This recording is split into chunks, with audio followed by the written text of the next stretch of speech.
Hey. Hey, Go. everybody. It's Marianne and Rexy. We are 5150 on a Saturday afternoon, which is a long weekend in Canada, but apparently you Americans aren't getting one, which I think is just wrong. Well, I think everybody should have one holiday. There should be one holiday a month. yeah, I believe we well. have pretty much that in Canada. So there you go. And Rexy, how was your week?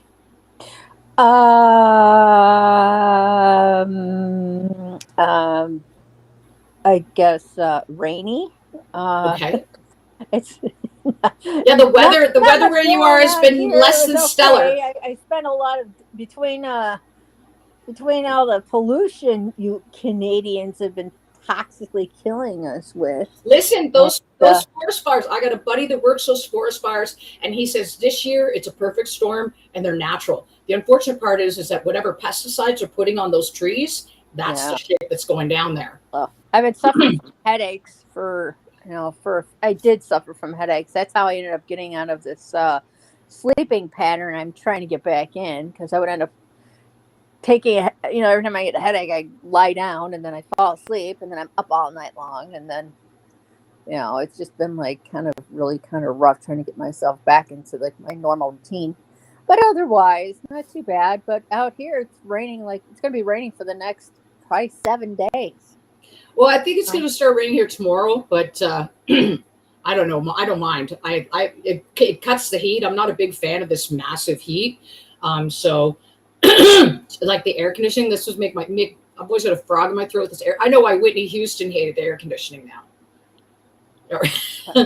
She hated it. Okay. No, she couldn't stand it. And then I feel it's like dry in my throat. So everybody, I just want to point out Rexy's avatar this week is absolutely fucking awesome.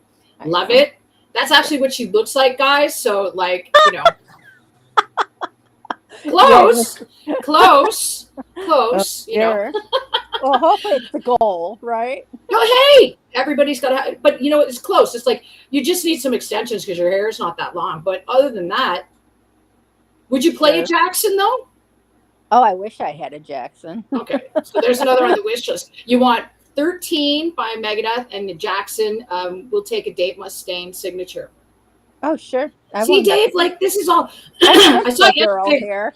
Well, there's a guy who does their videos, Megadeth's videos, and they did.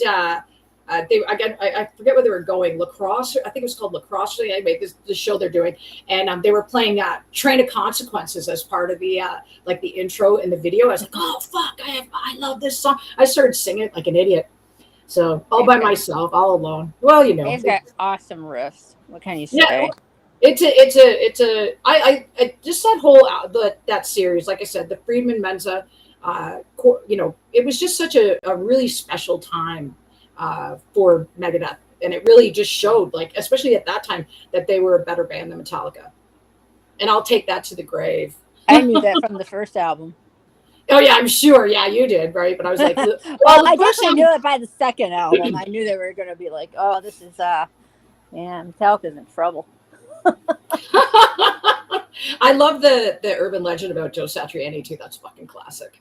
That's amazing. Be interesting to see if it's true. We wonder if we could pin him down to do that.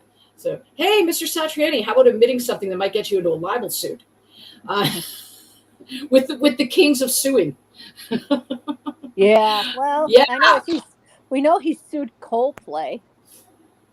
Who did? Joe Satriani. No way, really, eh? Yeah, because on one of their songs, they kind of used his kind of riff and shit. I can't remember the song because I don't listen to Coldplay. Yeah, but I know like a couple of songs. Like I like Clocks. It's got like surfing. I think they ripped off something off of Surfing with the Alien. I think. Oh, okay. But I'm not sure. It's been a while, so. But yeah, well, if I get a chance, I'll look it up. I like two Coldplay songs, Yellow and Clocks. I don't know a lot of their stuff, but I do like those two songs. So, it's not really my jam because I like things a little heavier. But I like Chris Martin's got he likes to do fairly treated everything. So he's right up my alley as far as charities and things like that are concerned. So how about I did have some ideas for him. Mm-hmm. Yeah, he's a good guy. Okay, so we're going to start. We decided we did rock, paper, scissors, and we're going to do birthdays first. Now, firstly, as you can see, I'm wearing my Guns N' Roses shirt because I owe somebody an apology. On July 23rd, my buddy, and I will call him my buddy, Saul Hudson, aka Slash, turned, I believe, 61. And now with Slash, as we know, great guitarist, everybody loves him. His mom dated David Bowie and was also his stylist for a while, costume designer. And as well, in 2012, Rue Morgue, which is a horror magazine, Slash is a huge horror fan, like I used to be before my CPTSD because of Metallica. And he, it's true, get thrown down a flight of stairs by somebody who's been paid. It fucks you up. So Slash, his birthday was on the 23rd. I didn't forget. I think it's just he was so important, whatever. But Slash did an interview in 2012 with Rue Morgue. You can look it up online, and if you can find the fan questions, which I could not. Now I don't know if they've been deleted or what happened to them, but I actually I got to ask two questions, and not just one. I wrote two questions out, and the guy asked both of them. So, and Slash laughed. And so it's like, he knows who I am. Trust me, man. He knows who I am. Anyway, so happy birthday. I hope you ate cake and all that stuff. And so now the next birthday is, where are we here? Of course, I'm totally disorganized with these birthdays. They're all over the place on here. Where are we here? The 26th is the next one. And that's Taylor Momsen from Pretty Reckless, who also was in The Grinch. She's got a great, what do you think of her voice? I think she's got a great voice. Yeah, it's okay. Okay, well, the thing I liked about her was, and that's kind of one of the things I liked, was the Chris Cornell Rock and Roll Hall of Fame tribute. They used female singers. And she was able to, she was on pitch with Rusty Cage, which is a tough song to sing. And I like her vibe. She's also, I also thought her security guard, Mason Haynes, his GoFundMe came down because they reached their goal. So congratulations to everybody for doing that for him. And his family appreciates that because they've got a lot of expenses to cover. And he had 3 kids. So, that's wishing him the best. Now, the other July 26th baby is Gary Sharon. Now, how are you? Do you like Extreme? No. You don't like Nuno even? Oh, who doesn't like Nuno? Yeah, love Nuno. No, I love Nuno. It's one of those things that the guitar player is fantastic, but their band, the music that they make just does nothing for me. Okay. So, sorry to say, that's just the way it is. I mean, I love Nuno, and Nuno is something that I actually would, especially with his hammer-ons. He's got great hammer-ons and everything. Yeah. To learn from, but to their songs, no, never liked their songs. Yeah. Well, I like Gary Sharon. I like Extreme. Extreme right now is on tour with Def Leppard. So anybody who gets a chance, check it out. Wish him a happy birthday. It's a little late. That was on the 26th. But Gary Sharon also did Van Halen 3, which is a for purists, they absolutely hate this album. Whereas I personally love Van Halen 3. Like the very first song on that album, I could listen to 1,000 times. So I know they were trying something new, but I actually saw that tour as well. Like I've seen every ensemble of Van Halen, including Gary Sharon, and I will say that proudly. So happy birthday, Gary Sharon. I hope you had a good day. I hope you had a good day, Taylor. And like I said, I didn't realize we were going to have so many of these, so many pictures. Hold on. Why won't you go? Go away. Okay. Remove. Okay. So next is my fella, and that is Rex Brown from Pantera. Oh no, that's Steve Morse. Sorry. Let's see. Okay. So Steve Morse. Here we go. So Steve Morse's birthday. Of course, Steve Morse is known for Thin Lizzy, Whitesnake, and Tigers of Pantane. Passed away in 2024, but this is his birthday. It was his birthday on the 27th. So happy birthday, Steve Morse. Are you sure about that? What? That's who he's played for? Yeah, I looked it up. Oh, okay. Who did you want me to say he played for? No, that's okay. I looked it up. You want me to look it up again? Mm. I can look it up again. Sure. It's our show. We can go as long as we want. Fuck, sure. We can go as long as we want. Okay, Sure. so John Sykes, what bands? No, not Did- John Sykes. Steve Morse. Oh, Steve Morse. Oh, is that who it is? Okay. Oh, Steve Morse. Of course it's not. Sorry. It's Deep Purple in Kansas. Sorry, I'm thinking it's John Sykes. That's why. Okay, sorry. See what I mean? This people. I think that these needs to be said too. I did a series of clips. Something new that I got from Restream, and one of the clips, I am like wiping my face.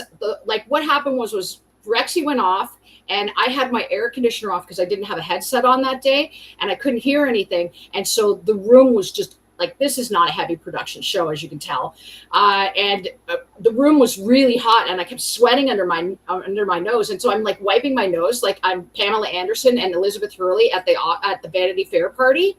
So it's just like, it looks like I'm totally cracked out. And I'm sure I've been told that people have been taking clips of these podcasts, the 27 hours that we've done incredibly. We're on episode 14, crazy enough.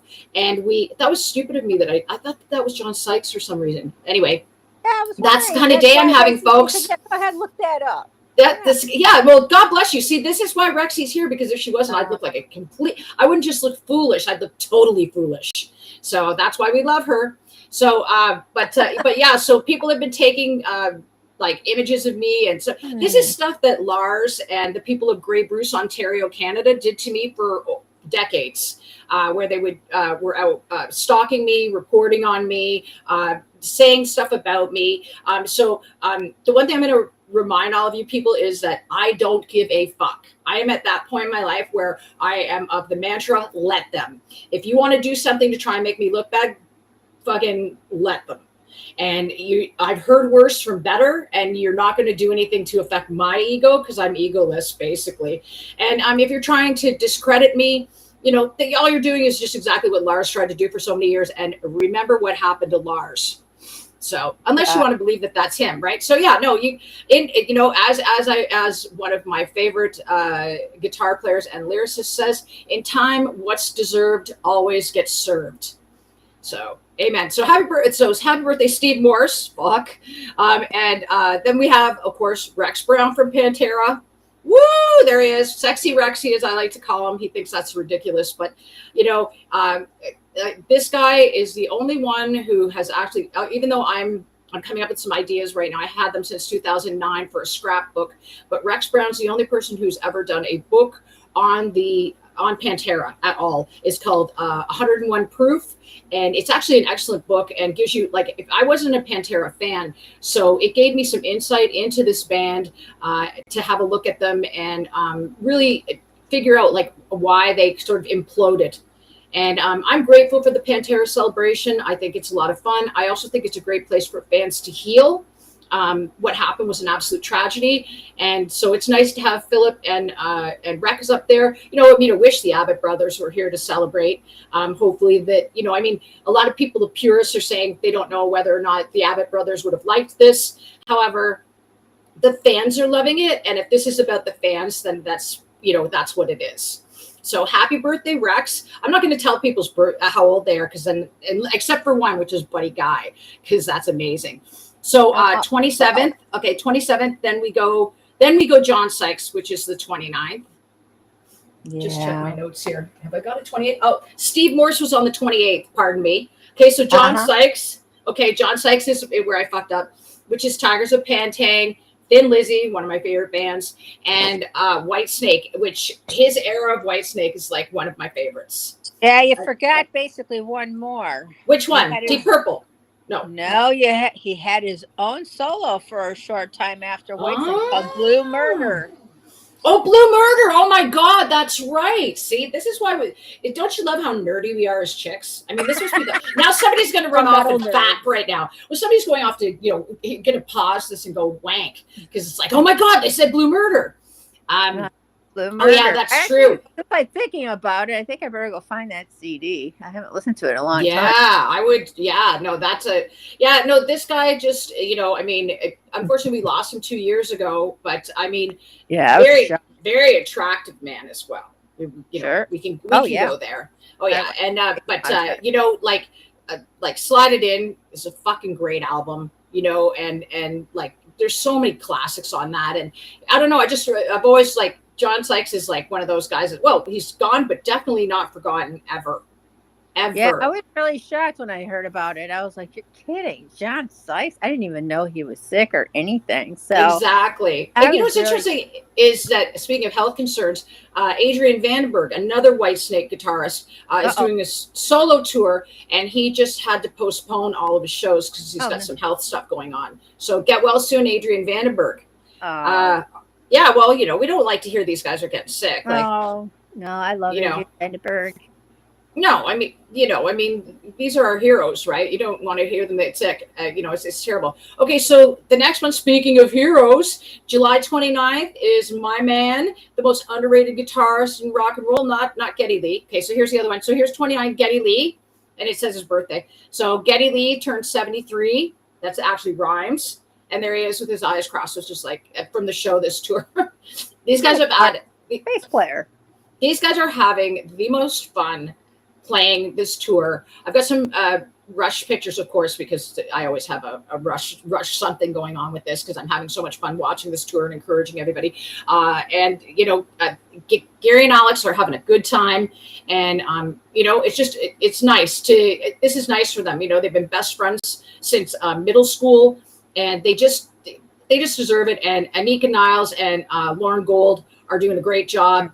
It's just everybody. And interesting enough, Mike Portnoy from Dream Theater caught the first LA show, and then he took his wife to New York City, and he went to the second Madison Square Garden show. So that was really cute. Like all the guys from Dream Theater were there, and so it's like, yeah, the nerds unite, right? So I can get into that. There's a lot of nerds that have gone to the Rush shows, which we'll talk about. I could talk about Rush forever. Anyway, so this is my guy, and we're just going to keep screwing these up. So this is Woodrow Weatherman, everybody, ladies and gentlemen. This guy, zero effects, straight through the amp. Greatest guy. His birth name is Tony Woodrow Weatherman. His father's name is Tony, so he goes by Woody. I have met Woody's parents. I've met Woody's sister. I've met Woody's nieces. They have been the nicest people to me down in Raleigh. His mother is the curator of all things COC. And today, they are at Wacken, which is the biggest heavy metal show in Europe. And it's the one. Like when you go, like I've always said, anybody who wants to take me to Wacken, I'll marry you. I'm a little old, but you know, I can cook. Not bad. And I can't carry a good conversation. So not bad. Obviously. So, yeah, obviously. So that's it for July 29th. And then I'm just trying to think. Oh, the 30th is we've got two birthdays. One is not a musician, but I do love him so much, and that's Tom Green. So there he is with Pauly Shore, who wished him a happy birthday today. Tom Green's 55 today. He lives in Ottawa. And he's a great guy, super funny. I used to watch the Tom Green show all the time, and the things he did, like the Slutmobile with his dad. Have you ever seen Tom Green show? No. Okay, so Tom Green's a comedian from Canada, and he used to have like a loose cable show, and he used to pull practical jokes on his parents, kind of like Ben Margera, but more risky jokes instead of smashing shit. And he took his dad's car one night, and he airbrushed these two women having lesbian sex on it. Oh. So his father came out in the morning and like refused to get in the car, refused to drive it. And then so Tom started following to the bus stop going, "What's wrong, father? These women love each other." And that's Tom Green in a nutshell. Always funny, like very clever. And especially because he used to terrorize the people of Ottawa. He'd go down to the center and he carried around a sheep carcass one time and was like, "Whoa." People were like, it was just crazy. But he's just a great guy, and he's got his own farm up in Ottawa now, and he just got married. So I wish him a very happy birthday, and hopefully he's got lots of great animals, and he's a good guy. And the big birthday of the week before we get to August is, of course, 90-year-old Buddy Guy, one of the best blues guitarists of ever. Everyone loves him, and he's a good man. Any words on him, Rex? I'm sorry, what was that? Buddy Guy. Yeah, he's great. He's a blues player. It's been around for Yeah. a long time. Yeah, Yeah. 90, like, and still playing and still vital, and all those things that we wish for them. So let's give us 90 more there, buddy. All right. All right. Okay. So then we're into now. If I've forgotten your birthday, it's not on purpose. Don't take it personally. I keep trying to go back, and I'm like, every time I do this, I always go, fuck. The next day, there's always somebody, right? And I'll get to you, I swear. So August 1st, of course, we'll do Chuck D first from Public Enemy. You're not a rap fan, right? No. Okay, so I love Public Enemy. They were one of the first bands. They with Public Enemy and the Beastie Boys were my two favorite like exposures to rap, even before Run DMC. And I actually saw Public Enemy open up for U2 in 1992 out in BC with the Sugar Cubes, which is Bjork's old band. And it was funny because they couldn't get Flavor Flav across the border, and so it was really weird because you're used to hearing Flavor Flav's voice, and so but Chuck D is like. He's just a really smart guy. He's done a lot for the African American community in the States, and he's the real deal. So I got a question. What's that? I got a question. Yeah, you got a question? Yes, I have a question. Wasn't it Public Enemy that joined with Anthrax back in the day when Anthrax Bring the noise, did the whole rap and all that thing? Right. With, Bring the noise. I'm the man and all that. Yeah, Bring the Noise. It was called Bring the Noise, and. Yeah. And well, I mean, I wish I could play this stuff on the show because I would. But yeah, that's the thing. Like, Anthrax has always said that they were always influenced by rap. And, I mean. Closet rap fans back in the day. Yeah, well, I'm not closet, but I like some rap. I think there's a lot of talented rappers. But then there's a lot of like, I think everybody thinks they can do it. But I always look at rap as slam poetry. And if you do it like that, then it makes sort of I don't know. You can look at it more creatively that way. If you're looking at it as, oh, this guy doesn't even sing. Well, no, he doesn't sing, but that's not what he's trying to do. He's trying to read you poetry. So, I'm white, so my favorite rapper's Eminem. But Marshall's great. Well, I think Marshall's great, right? Okay, and the other, let me just see, where's my other August 1st? Oh, my other August 1st one, I have one, which is Jerry Garcia. I have one. Yes, there he is. And again, another legend that's long gone and what have you. But again, Grateful Dead is a very influential band. I actually had a boyfriend that went and saw them and got some really great acid from the show. And we went to Lollapalooza in 1993, which is when I saw Jerry Cantrell the first time and Primus for the first time on the acid, and it lasted like all day. So it was great. So big up to Jerry Garcia. I also like his ice cream. You've heard, oh yeah, and then we have Robert Cray, another blues guitarist. I have seen Robert Cray perform live, which was amazing. This was back in the 90s at Massey Hall. And if you've never heard him before, Strong Persuader, there's just so many great songs that he's written.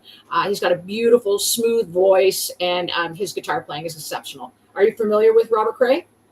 Yeah, a little bit. Little bit? A little bit. About that much? Yeah, about that much.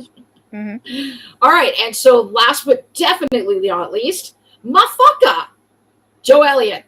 Happy birthday, Joe Elliott. Woo! Now, yeah. I have actually had the honor of seeing Def Leppard quite a few times, but the first time that I saw them was in 1988 on the Hysteria tour, and Queensryche was opening up for them. Everybody knows what a big Queensryche fan I am. Yep, you're a real nerd. Yes. Yeah. Well, whatever, man. Like, I mean, it's just like you hear a band and you go, that's my band. And that was what Queensryche did for me. It was like, that's my band. Like, I just don't know why. I can't explain it, but I really did, I really enjoyed, like, from their EP until Promised Land. It was that stuff I really enjoyed.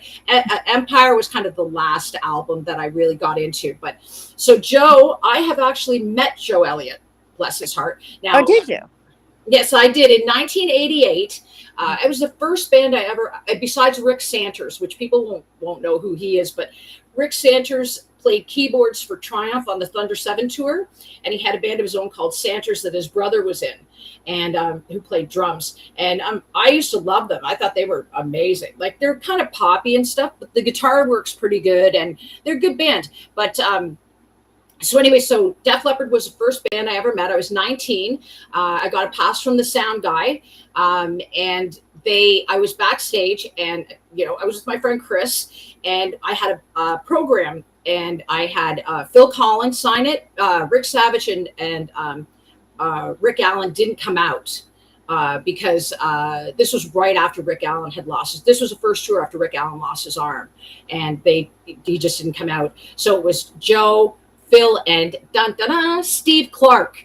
So I got to meet Steve Clark, and Steve Clark, when I met him, his girlfriend, wife, whatever, she was right there, and she had her hand firmly planted on his leather panted bum, like making sure the girls all knew who she was. But they were really nice to me. Phil Collin, when I was meeting him, he said to me, "How did you enjoy the show?" And like a fucking toolbar, I said, "Oh my God, I'm deaf." Oh. Yeah, it was one of those things where you'll never forget it because you sounded like such a loser. So anyway, love Joe. He's a sweetheart.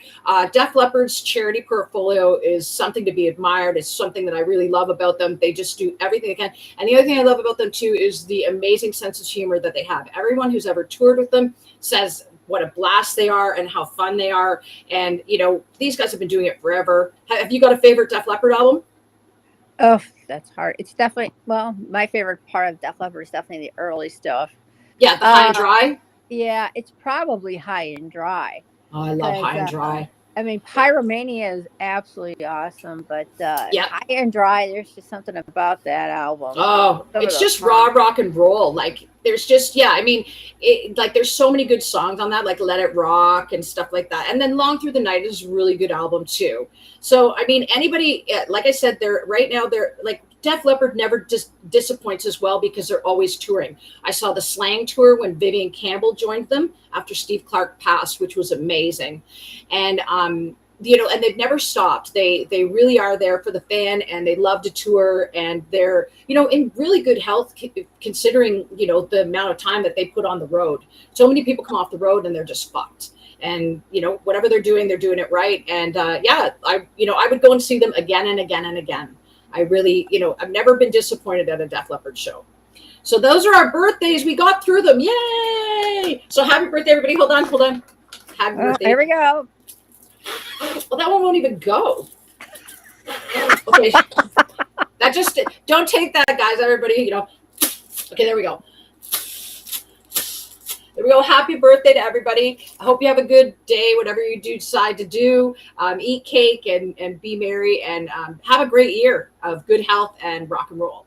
So there we go. Okay, so now would you like to do the news, or would you like to do the news? All right. So rock and roll news this week was super busy. I'm really quite pleased at what we've got. So let's start. Shall we start with Sid Wilson? Let's start with Sid Wilson. This is the newest news. The newest news is the new, of course, Sid Wilson, anybody who's not familiar, is the keyboard player as well as the DJ for Slipknot. Yes, people, as far as I'm concerned, being a DJ is being a musician. If you don't know how to mix wax, then you don't understand what you're talking about. A band like Incubus would not sound the same without their DJ. Beastie Boys, other things like that. DJs are an integral part. If they're used, I like the ones that mix wax. I prefer that. With the pre-recorded stuff, I mean, then you're just a hype master.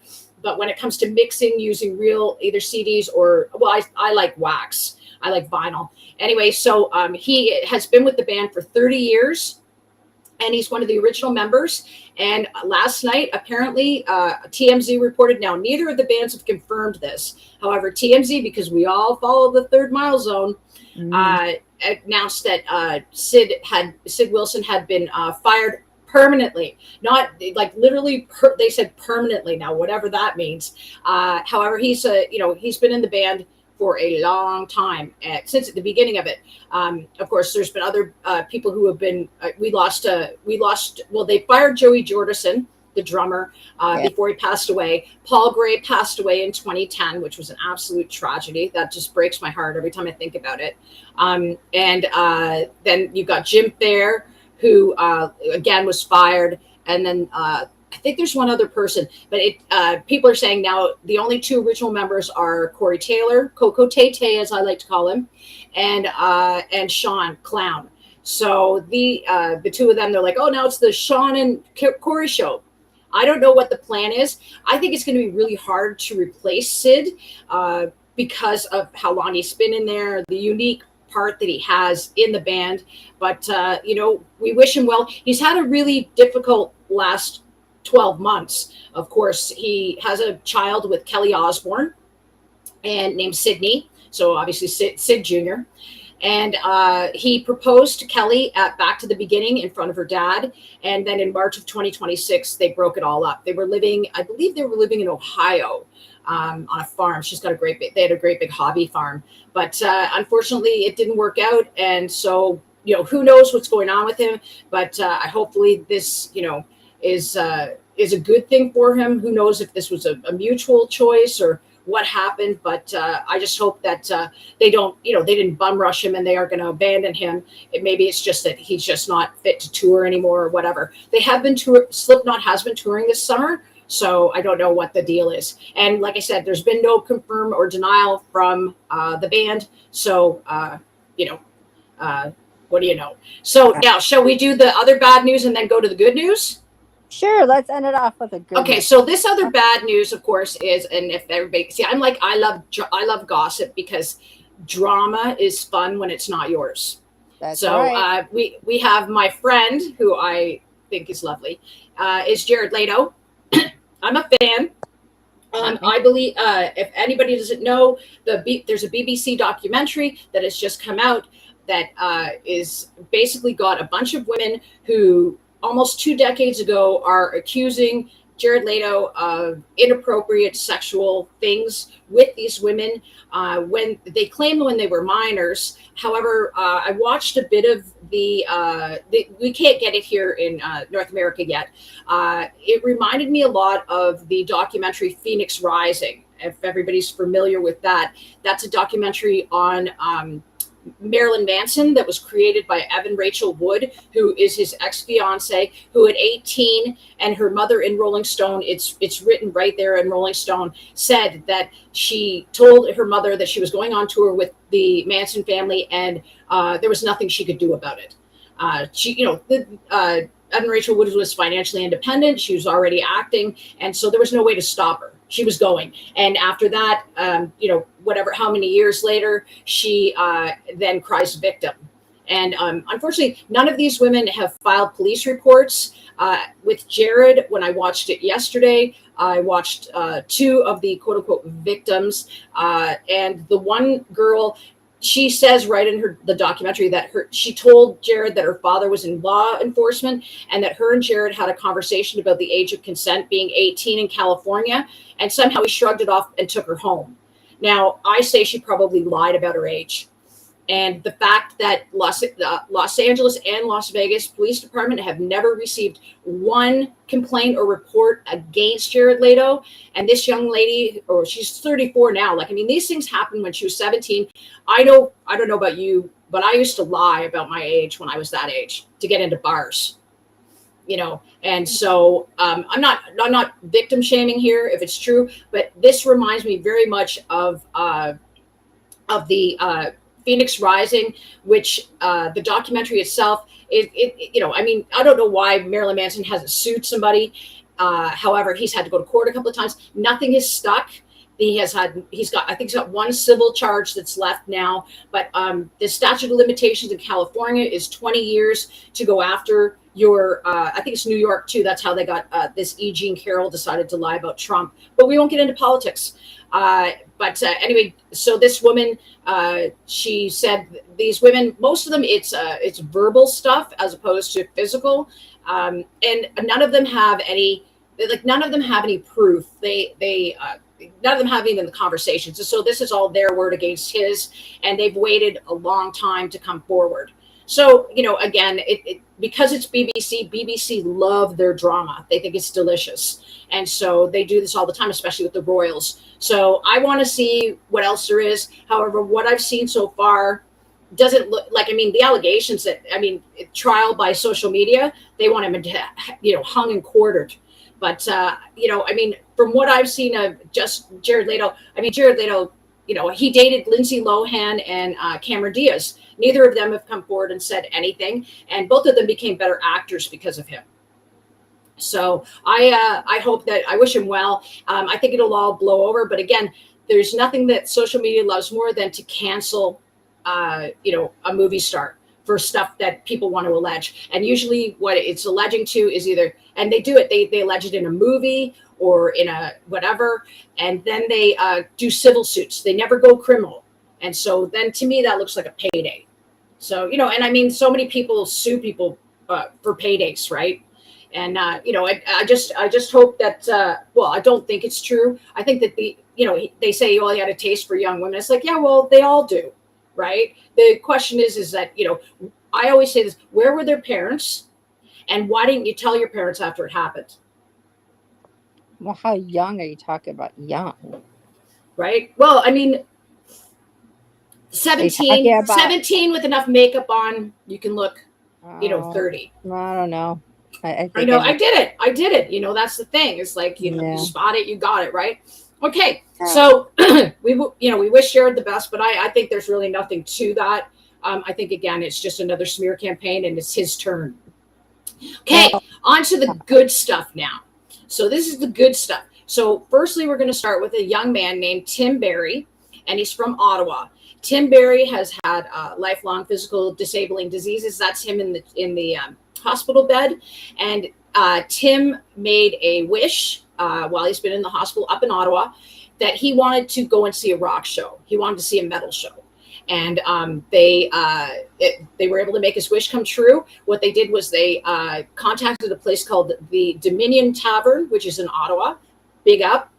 And they organized this band called Scepter, which I think is hilarious because Scepter was the name of like my friend's band in high school, like Rob McCullough and Corey and Scott Kerr and all them. So, it was, so when I heard that, I was like, yeah. And so these guys went and they set up the hospital boardroom as a concert room. Somebody donated the lights, somebody donated the sound, and they gave him a show. And he just loved it. So we wish Tim the very best, and we're so happy that they could make his dream come true. There's another picture right here of it, which is great. And I can't really see that one, but yeah, he had a great time. And, when you hear about these little acts of kindness, especially, everybody came together, and I'm just so pleased for him. And I'm so pleased for everybody. So right on Scepter, right on Dominion Tavern, right on Hospital, right on everybody. Right. That's right. Yeah. So I love my kindness. Kindness counts, really does. And, this is just another proof of that. So, and rock and roll heals everybody, as far as I'm concerned. It's good medicine. Okay, and the big news of the week, is this guy. Who is Is this guy, Riff Lord. Riff Lord. Tony! Hey, Tony! So Tony Iommi has announced that he has a new band. So we're very excited. And hold on a second here. I had all the information sitting here. And I don't have it anymore, of course. Oh, no, here it is. Okay, so Tony Iommi has assembled a new core band lineup for his upcoming solo album, From the Dark, which will release on October 23rd, 2026. And this is his third solo record, his first in 21 years, though. And he specifically structured the lineup to function tightly like a band. And he's got a new song called World Alone, which I haven't heard yet, but I will hear. But his lineup is John Landy, who is from Masterplan and I'm going to fucking screw this up. Avastasia. And he wrote some of the songs. Now, Tony Iommi has also said that he believes that Jorn Landy. I always get these names. What's the matter with you? Are you sure it's the air conditioning that's bothering you? Oh, yeah. I'm right sketched out on it. Yeah, no, I have no time. The thing is it's just like, I'm so old that if I was to do that kind of stuff, I would drop dead. I would do a John Entwistle. I would drop dead. Kevin Dubrow. No, not interested. So interesting that Kevin Dubrov's brother is the guy from, have you seen that plastic surgery show? I think it's called Botched. Yeah, that's his brother, which is crazy. Okay, so Jorn Landy is the vocalist. Tony Iommi says he sounds like Dio, so I'm stoked because that's my favorite era of Black Sabbath is Dio. We have Carl Brazil on drums. He's a session drummer. He's worked with Robbie Williams and James Blunt. That's not really metal, but we know. And the other guy is Mike Exeter, who's the keyboardist. He's also the co-producer, and he's Tony Iommi's longtime creative partner. And so he's been helping it. And the big part is, dun, dun, dun, where is she? Where's my girl? Oh, see, I'm spoiling. They have chosen Becky Baldwin as let me just see if I can find my picture, because I found a really good picture of her with Doro. Where is she? Oh, don't tell me I've misplaced it. Oh, fuck. Talk about unprofessional of me. Anyway, Becky Baldwin. Let me just see if I got it here. Is it here? No. Anyway, let me see if I can find a picture of Becky Baldwin and just bring it up. But Becky Baldwin she's been playing with Merciful Fate now for since 2022, and I believe she was playing before that, and then she became permanent in 2022. She is as metal as it gets. She's like, I think that she's a perfect fit for this. I love the fact that they picked somebody. The other thing is that Becky also says that here, I can't get them on. Can I get them on Facebook? The other thing about Becky is that her favorite bass player is Geezer Butler. So okay. So we've got somebody who's like the real deal. And here's a picture of her with Doro. Let me see if I can get these up. But yeah, so let me just see if I can throw that up there. Is that going to go? No, of course not. I just suck at this. Yeah, I can't believe I can't find it now. But let me just see if I can find another one besides this. I don't know why that one didn't come up. But yeah, so Becky is like, I don't know how old she is. She's got it under 30. And she's like the real deal. Like she's not nobody. She played with Merciful Fate. I mean, yeah, she plays with Merciful Fate. So if you can play with a real poser playing with her. Yeah, if King died, there she is with my girl Doro, who I love to bits. I did a great interview with her, and she's just fucking stellar. Love her. And yeah, Becky's the real deal. She's from Birmingham, England, and she just I mean, everything about her is perfect for something to do with Tony Iommi and Sabbath.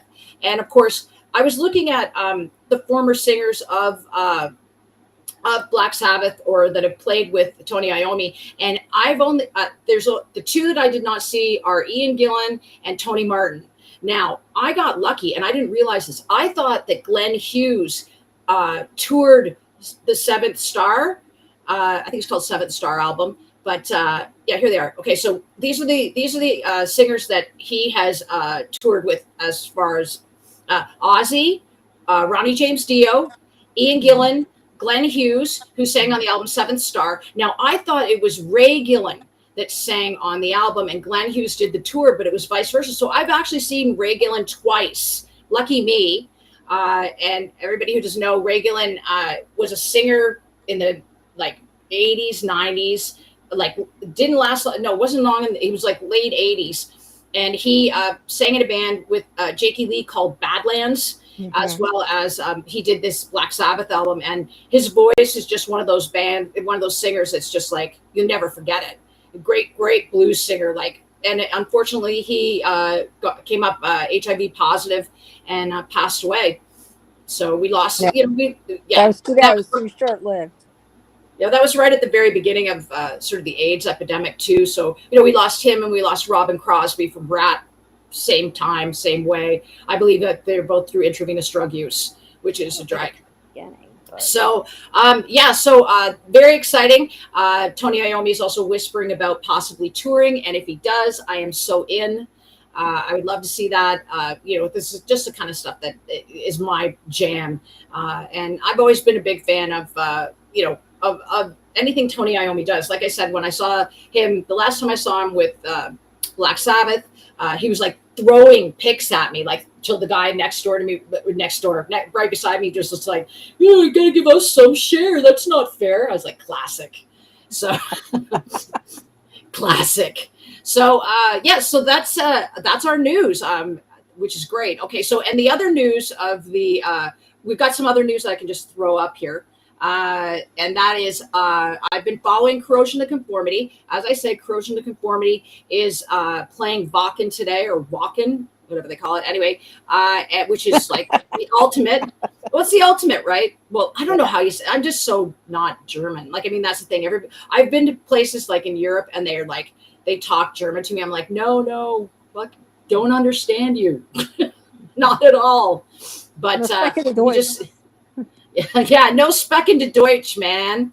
So let me just see here. And so while they were there, Bobby Landgraf, who is their bass player now, he has taken the shoes of Mike Dean, which is absolutely insane because Mike Dean is and will always be a very significant member of that band, but he is also really cool. I've met him and he's just like, he's so cool. Like he's like ovo dairy, gluten-free, vegan. So he's the real deal. Doesn't smoke, doesn't drink. Like he's doing it all, like, you know, and he was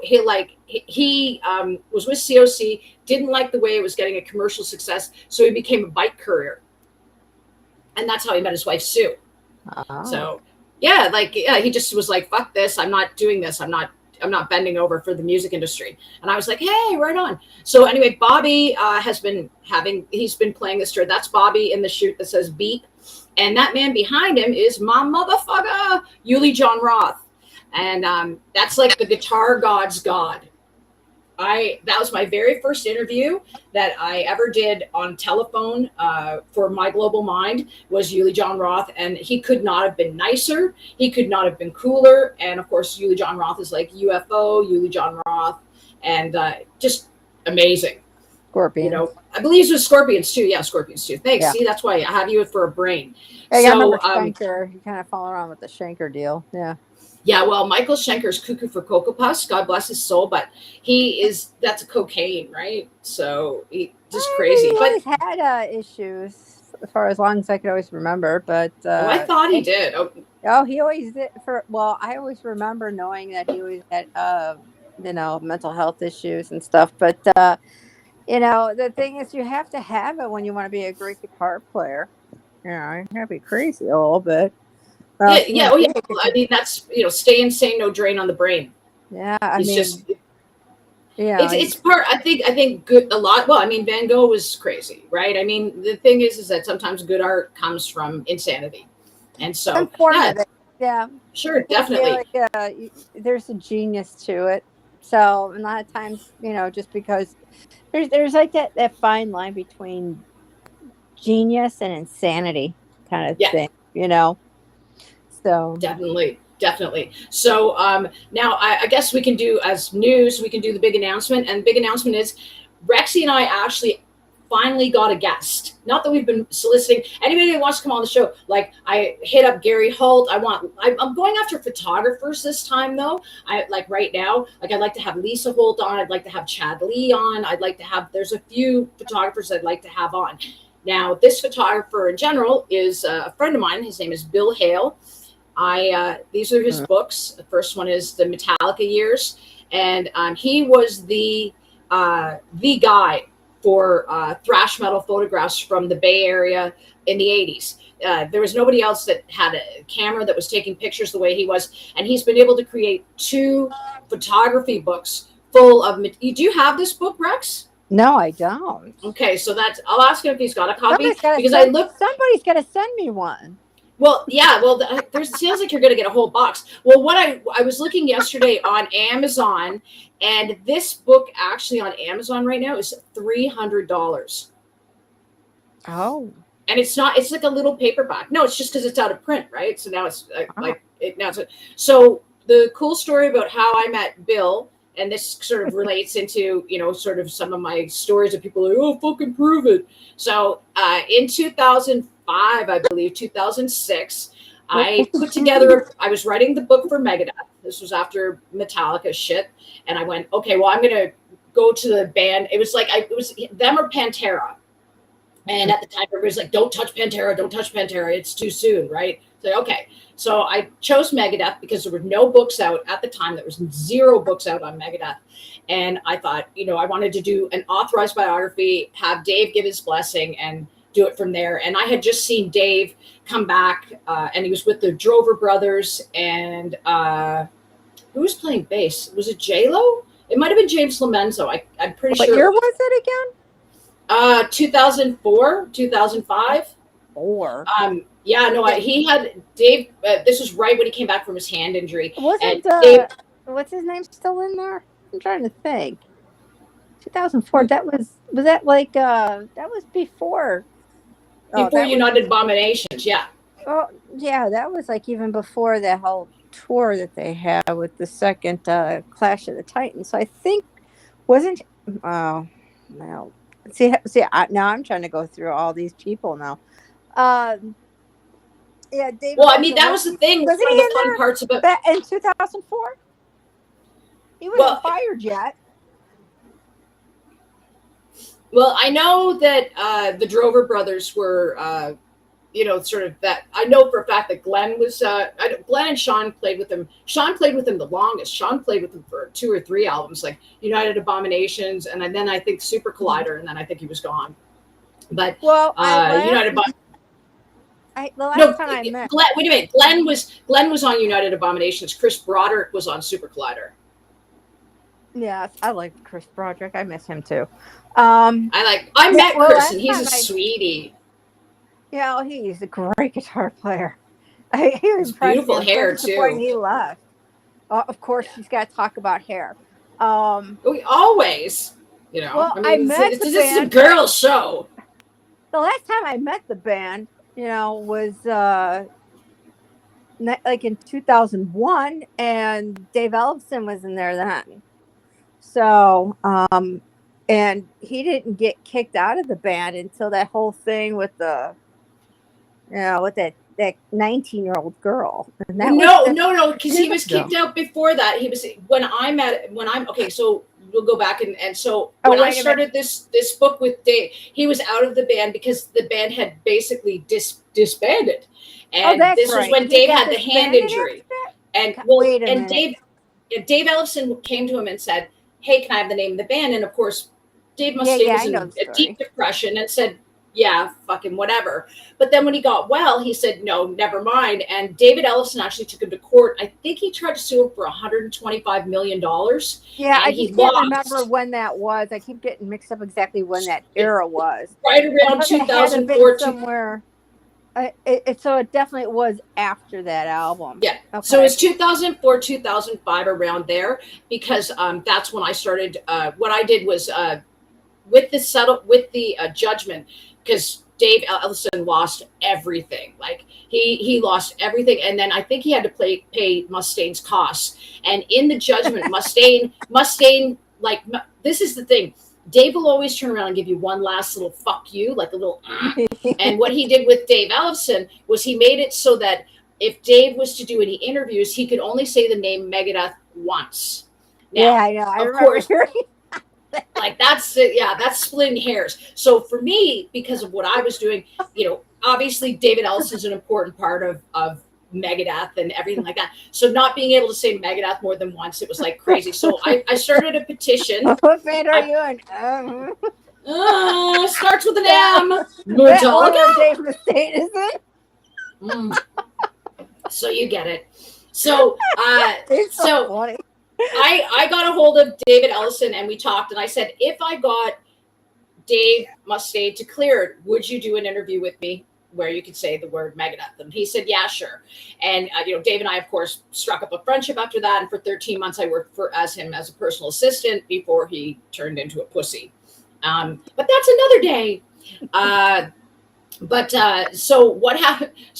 Was when I put the petition together, I put it online. I think it was on MySpace and Facebook and a couple of other places, and I got some really good feedback from the fans, like great stuff.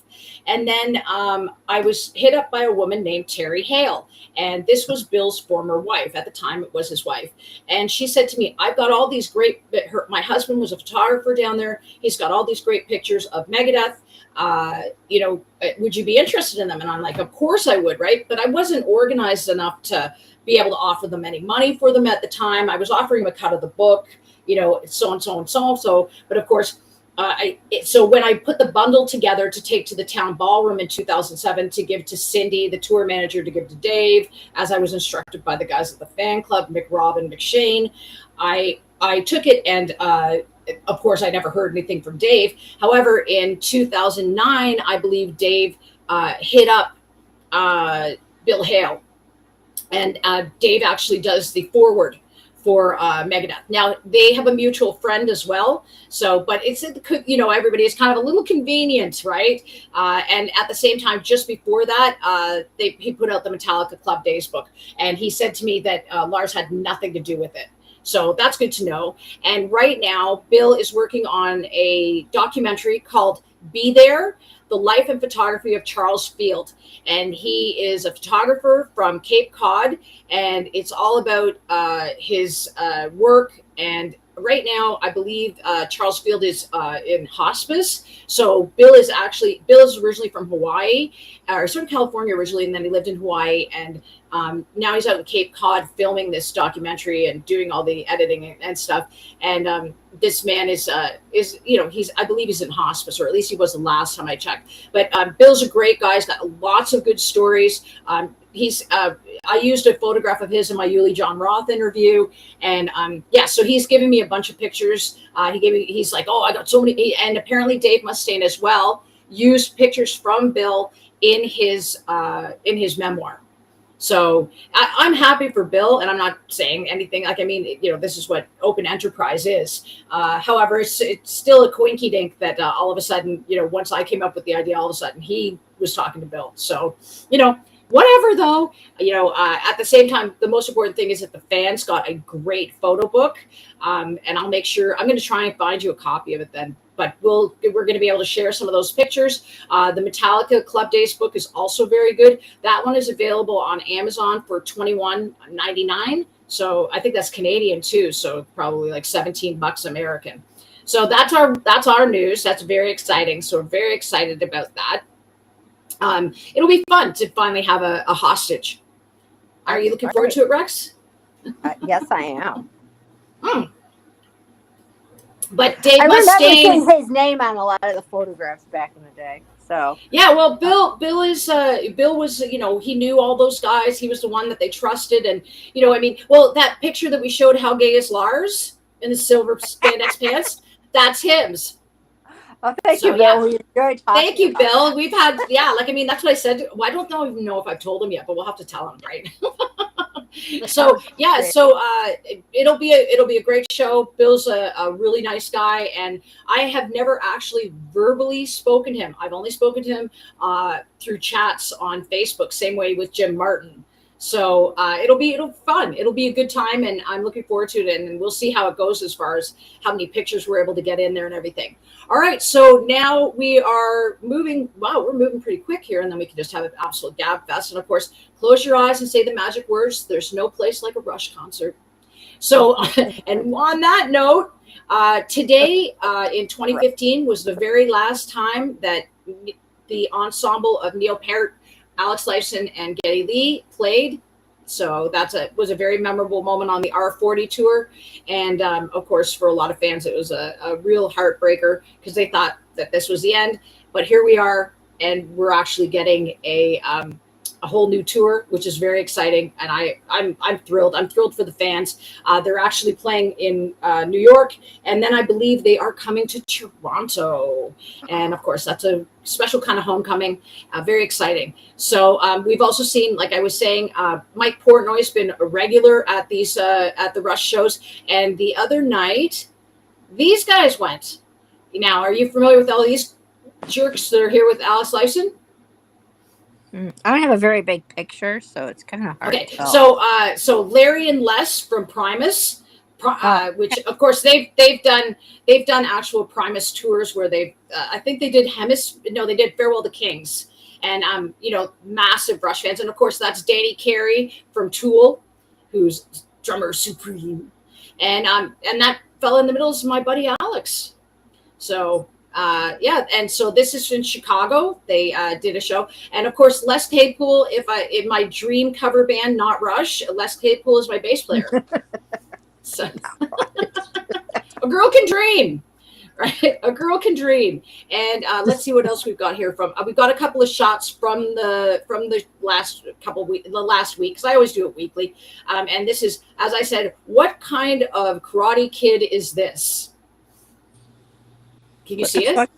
Yeah, what the fuck is He's that? making a move. He's busting moves, and I'm always like down for his busting his moves. So yeah, no, I say good on you. So then we have Geddy Lee again with his T-shirts this week. This is Alex Lifeson as an RCMP officer. And then we have another one here, which is Alex Lifeson as either, you can't see it, I'm sorry, everybody, but you can find it. But it's Alex Lifeson as either a plumber or a mechanic. And no, that's Geddy Lee. No, I know, but the T-shirt he's got on. Oh, like I can see that. The thing is all of his T-shirts, like, I mean, so far, Alex Lifeson on his T-shirts have been a ballerina, a nurse, an astronaut, the RCMP officer, and the and now the plumber or mechanic, which people couldn't figure out. Yeah. So Les, you're supposed to call me. Don't forget. Yeah, well, I've seen Primus a zillion times. I love them. I remember the first time I saw Primus. Well, first time I saw Primus was at that Lollapalooza when I did the Grateful Dead acid, which was awesome.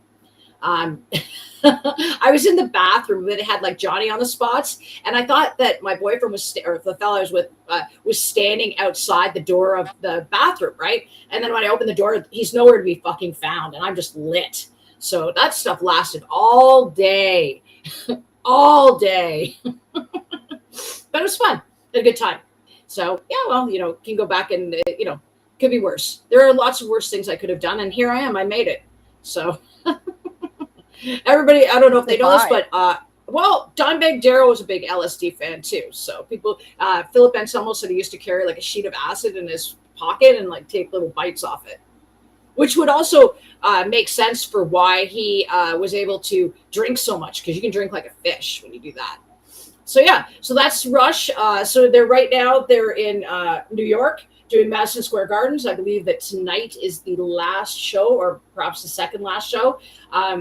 And they're everybody who goes. I haven't heard any. I hear a couple of these people going, well, she's not using this. It doesn't sound exactly like Neil Peart. It's like, it's not supposed to, you fucking tool. Like, she's there to celebrate the music. She's not there to imitate. Who wants to imitate Neil Peart? Like, you're setting yourself up for a pretty serious, bashing. So much better, it's so much like you imitating a guy's voice. Yeah, and I mean the thing is that she's doing a fantastic job. Like, Anika Niles is doing a fantastic job, and I love the fact that they picked her. Apparently, Geddy Lee was saying that people actually had solicited to him, saying, "Hey, like, if you need a new drummer, can you imagine? Like, Neil Peart dies, and they're like, hey, if you need a new drummer,' I'd be like, hey, if you want to fuck off, right? Yeah." You don't go, anyway. All right. So, so anyway, yay, Rush. Yay, Rush. So we love you, Rush. You know that, though. They know I love them. Yeah. Well, I don't know what your first hit was, but anyway. So shall we do the Dave Mustaine pictures of the week? Oh, okay. Let's get Dave on there. So the Dave Mustaine pictures of the week. These are all chosen by Rexy. She sends them to me. This is him going, I know I want to call you, Marianne, but I'm afraid. So he wants to be a guest on the show. Dave is always afraid of you. Yeah, well, everybody's afraid of me, I think. It's funny. It's like the only people who aren't afraid of me are like Pepper Keenan and friggin' Philip Anselmo and all those guys. They're the only ones so far. It doesn't feel like a person who gets very intimidated very easily. So I think it's just that I have a photographic memory, and like, so no matter what they say to me, I'm going to be like there to hyperanalyze it. Oh. Which is, well, it's entirely possible. So we have this picture as well. 3 pictures of Dave this week. He's looking good, as usual. I love that picture. That's a great shot. Yep. They're all great shots. Why, but that is a good picture. Yeah, and there's another one. Him and his something smells face. Yeah, that's an old picture. You can tell he has BC Rich. That's like, yeah. Ooh, like BC Rich. Holy shit. Wow. No. So yeah, as usual, I saw. Oh, that's the other thing that I've forgotten. Dave's second granddaughter was born. Oh, Let me get the actual day. I'll do that right now. let's see what it is. Let's see that up there. Oh, goody. Well, she's a beautiful little girl. Angela and Justice are the Angela parents. Justice. Yeah, well, Angela, Justice is, I love that name. And he actually, from what I gather and from like Yeah, they information, gave is that her a he's middle in name of her management for father. Megadeth. What's that? So they basically gave her middle name of her father's first name. Well, Yeah. yeah, well, his name is Justice David. That's right. Yeah. Oh, really? It's Justice David. I do believe. Yeah. That's like And my so, my sister and brother-in-law. They named their son uh, Michael, but his middle name is the first name of her father. So I guess that's a common thing to do. so the first granddaughter is named Georgette Moreau Mustaine, and she was born. Oh, she's a Libra. And she was born in 2023 on October 28th. And let's see, the new granddaughter, which I know, I just saw the picture of her because Angela Mustaine was on my Instagram. And so and there, it's so cute, little tiny bundle all wrapped up, swaddled up. But very nice. That's something for him to look forward to when he gets home. And now he's a girl granddad. It's not, oh, this is the first one. Where's the second one? New granddaughter, second one. You just see. I did get. It's not showing me. No, it's not showing me. Oh, I'll have to get her name next week. But Georgette. But there's another little girl. I do believe now. As far as because I saw the picture. Shucks. I'm sorry I didn't keep it, but I will make sure we've got it. But again, I do believe that David Mustaine's son and his wife have had a second child, and it's a little girl. And so congratulations to Pam, and congratulations to Electra, who's now an aunt for the second time, who's living the life in Italy, man. And her dog, wherever she goes to restaurants, apparently in Italy, they treat the dogs like basically customers, and they have like an entire menu of food for them. So that dog's living large. So way to go, Electra. About the dogs in the restaurant. That's something that's new. Well, they're the little tiny dogs, right? Well, yeah, but a lot of these are outdoor cafes and stuff. I don't have a problem with it. Like people have more of a problem with animals, but then I hear people have problems with screaming children. It's like, well, then don't go out. Like this is what life looks like, And I get it if they're like tearing around the restaurant and whatever, but kids will be kids. That's why they're kids, right? You only get to do it once. Let them do it. Don't be jealous. To me, I won't be that old lady. I just won't be. Okay, so now we can get into the GoFundMe's. Oh wait. Before we do, let's do the My Jerry, because of course we're doing Jerry Cantrell too. And I have three pictures of Jerry. The first is of Alice in Chains. The last time they performed live as a band, I believe it was 2019. That was the tour, the Rainier Fog tour. They had some dates set up last summer, and Sean Kinney had a health issue and decided not to. They decided to not perform, and I'm hoping, my fingers crossed. The idea that I had for Alice in Chains was I'd like to see Rick Rubin produce an album at a place in Seattle called Temple of the Trees, and Sean Kinney do a documentary on the making of it, as well as go back to the Seattle memories and share as much as he can. I think it'd be great. I'm sure they've got a lot of stuff together. I mean, Jerry's written 2 solo albums in the time since Rainier Fog. He's written Brighton and I Want Blood. So, and as usual, Jerry looks super hot because as usual. So then here's another one. And it's Jerry looking as patriotic as he can. So yeah, very good. It's like he looks amazing. Now, the one thing I need to say, and this is, don't be scared, Dave. I'm not, but David Cantrell, I follow him on Instagram, and he dumps pictures of him and his brother. And so all I have to say is that Cantrell family has not a shortage of good-looking men. So this is David and Jerry. I'm not sure where they are, but all of their photographs is like Jerry's the older one, but they're both super handsome guys, and and so hot. Like Jerry and his brother are hot. Like I actually I have a picture which I'll post next week of them with long hair. And it's just like if those two had come at me like back then, I would have like been speechless. I'd been like, "Hi, hi, I'm Marianne. Hi." So yeah, hot as usual, hot. Okay, so that kind of gets us through all of that stuff. And so now we'll switch gears and go to the GoFundMe's.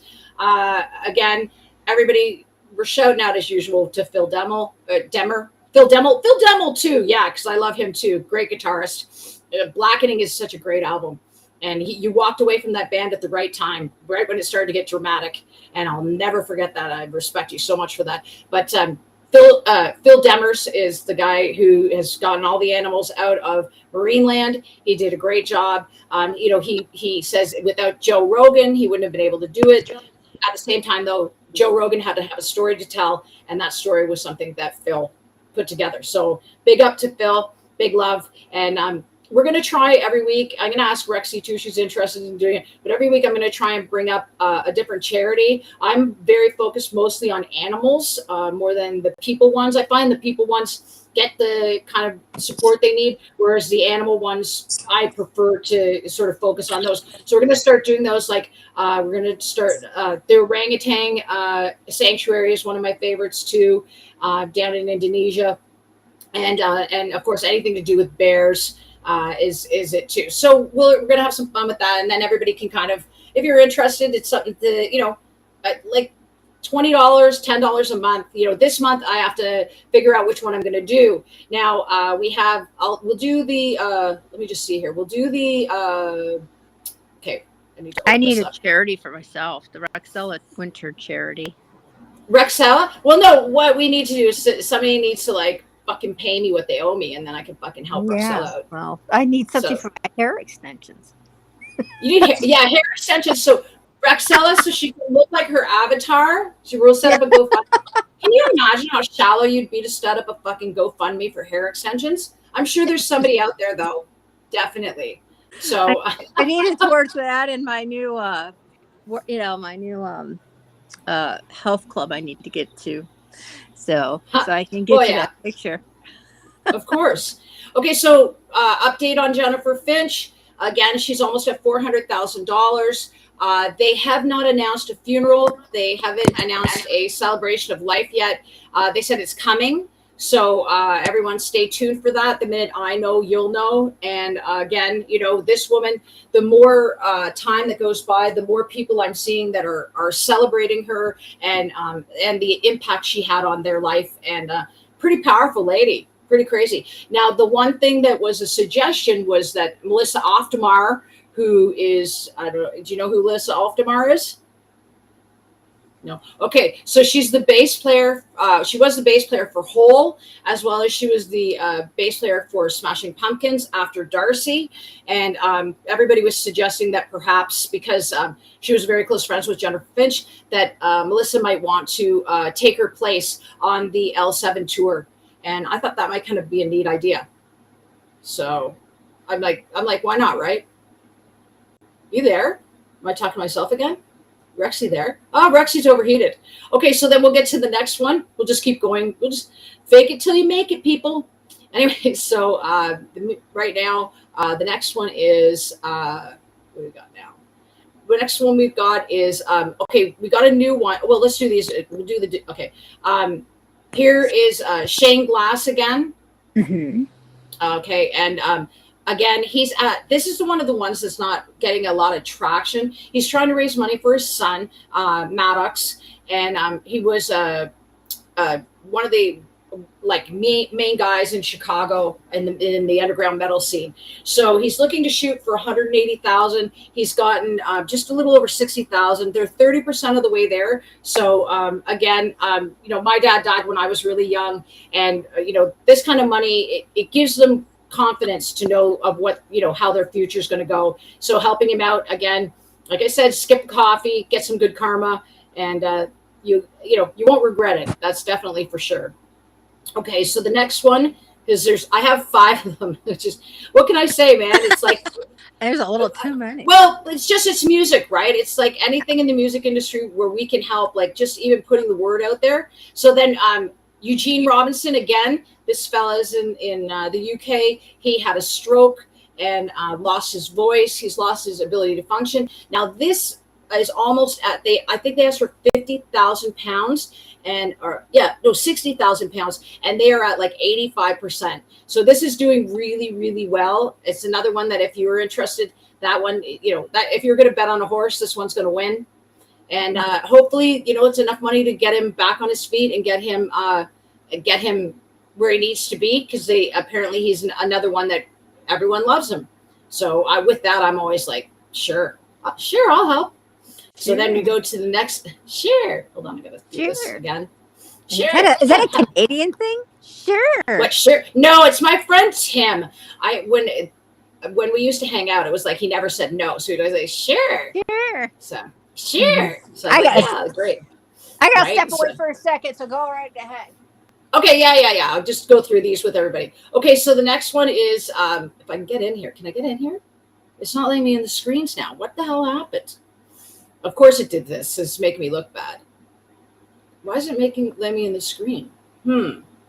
Oh, great. Well, that's no good. If it won't let me in the screen, I can't do this. Oh, of course. Anyway, no, it's not letting me in the screen. Okay, so the other fundraisers I had are Shane Glass. Okay, yeah. And the only other one besides this is, that's another important one. But Connie Burton, again, she is at $12,617. She's 80% of the way there. It's almost stopped in its tracks, which is pretty wild. I don't know why. I've had a lot of people basically arguing with me, saying, she was a drug addict, she was this, she was that. And it's like, that's not true. She's got 22 years clean, and she has, she deserves an opportunity to prove herself. And until she proves herself, there's really, there's no point in people being a critic. Like, unless you've been there, you don't understand. And so the most you can do is, oh, I see. Okay. So, it's, to me, it's just like, you got to, you support these people and believe in them until they give you a reason not to, which I think is, I think that's really what it has to be is don't let them, I don't know. I think that people need to stay more optimistic and believe in people. When they're in recovery, like 22 years is way longer than James Hetfield, and it's only 3 years difference to Nikki Sixx, which says everything. Okay, so we have another one who is, this is for a guy. His name is Danny Lomelli. He passed away suddenly. He's in a deathcore band from California called Elysia. And his family, actually, this one's gone over the top already. Let me just show this.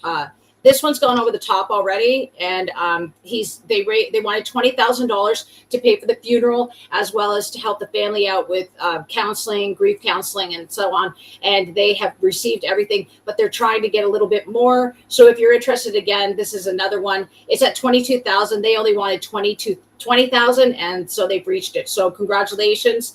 It's unfortunate that this is the way that it had to be done, to be raised. But again, at least the family now don't have to worry about how they're going to pay for those kinds of things. Like, funerals are very expensive if you want them done properly.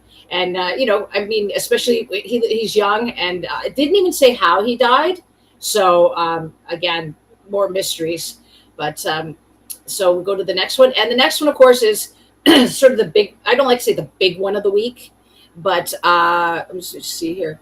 Where is it? Yeah, okay. So the next one is, I don't know if everybody knows this, but Chris Holmes of Wasp fame, he had throat cancer in 2022 during the pandemic, and came up clean bill of health. He's living in Europe, and now he has been diagnosed with prostate cancer.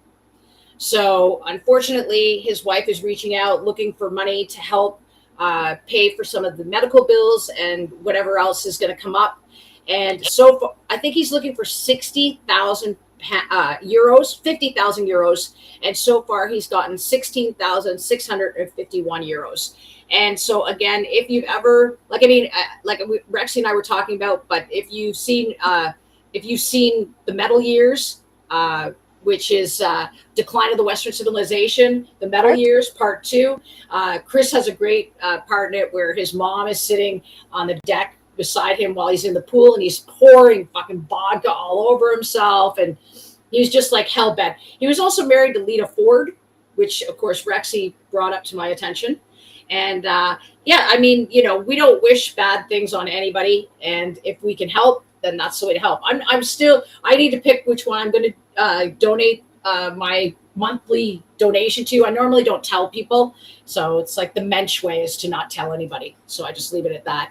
So so we wish all these people, safe passage, happy healing, and and again, it's good karma to put something forward and to donate if you've got it. If you don't have it, that's okay too. Share the link.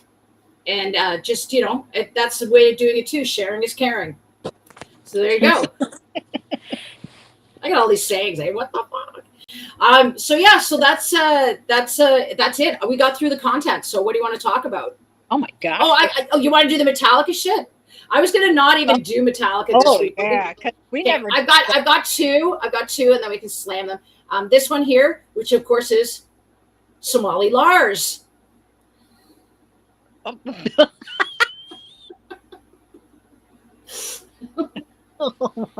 God, I remember this. Yeah, okay. Inbred, huh? Yeah, and the only other one was the news of the week was Ron Quintana, who a lot of people, I'm not sure if you know who he is, but Ron Quintana was the guy who came up with the name Metallica. Ron Quintana is got a magazine, or he did have a magazine called Metal Mania. And Metal Mania, basically what he was doing was he was talking to Lars and he was bouncing ideas off Lars, which is not a good idea because he'll just steal them. And he said, which it was fucking true, trust me, man.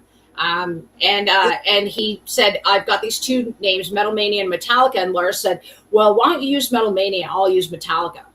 So technically it wasn't a theft, but at the same time it was, what are you going to say, right? And so part of the same with Ron McGovney, who was the first bass player for Metallica.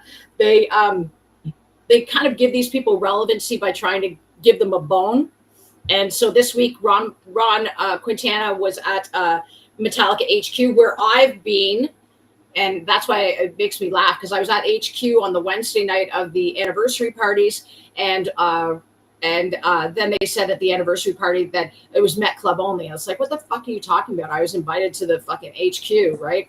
And I was going around the HQ too, and it was interesting because that was in 2011, so it was 7 years after I'd given Lars the ideas, all the swag ideas and everything. And I was looking on the walls and I was taking photographs saying, that was my idea, because it's all Death Magnetic stuff. I'm like, that was my idea. It was crazy. So anyway, Ron went. Now, I said, long time ago, when the beginning of all this, I said that there are two things. Oh, that's another thing. I can pull those up now too, if I can find them. But I said that Metallica owes Ron Quintana money for the name Metallica, and I said a nice round number would be $1 million.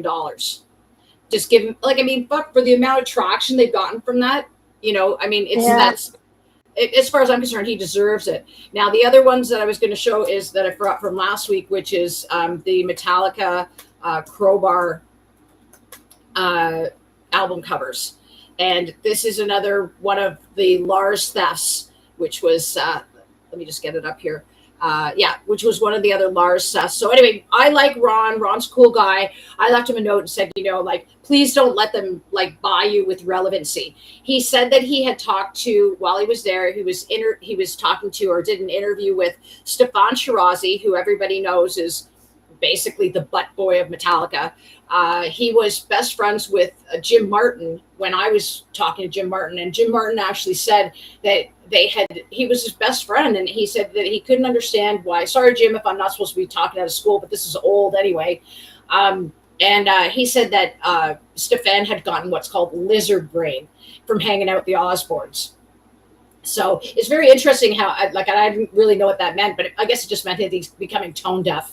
And Oh, that was when Stefan moved to America from England. And he had been basically when Metallica wants to do a sugarcoat, like they don't do a lot of interviews, but when they do these in-depth interviews, they only allow Stefan to do them. Because in 2000, they allowed a guy to do an in-depth interview for Playboy and it destroyed them. Like James said, like they hadn't seen each other in years or a year or so. And Lars had been booted out of the house by Skylar already. Kirk didn't have anything nice to say, and James said Lars stunk and all this other stuff. Oh yeah, well, it he was looks true. like he Lars never smells. bathed. Like that's the thing. These people who think that's real Lars, that guy bathes. Lars doesn't bathe. Lars looks like he smells. Yeah, I well, don't he even know does. how Like the seriously. band members even tolerated him. Well, the time when I went out with him, all he was wearing, and I kid you not, like he said, "Oh, she stole money out of my wallet." He never had a fucking wallet. Okay, he was wearing spandex pants and a white T-shirt. That's all he had on him, and a bottle of wine. And you know, and he was like showing Nicholas the bottle of wine, and I was like, you know, he's trying to impress me with this bottle of wine, and I wasn't a wine drinker, right? I was raving at the time. I wasn't drinking at all. So yeah, so basically, when Hardwired to Self-Destruct came out, which was in 2016, there was a huge debate on where this album cover came from. And it's a famous album cover, but at the same time, a band called Crowbar. Here we go. Look at that. Now don't tell now Crowbar is one of James' favorite bands. So the thing is that there's just no way, like that's not a fucking coincidence. Like look at that. No, Metallica seems to like to rip off a lot of ideas from other people. That doesn't surprise me. Well, Kirk Windenstein, we've talked about him already. He's the one that's got the spine issue that he plays for Down, and he basically, you know, I mean, this is a New Orleans, like he's a really nice guy, really close friends with Dime, and most of the time when Metallica steals things, they steal it like from me.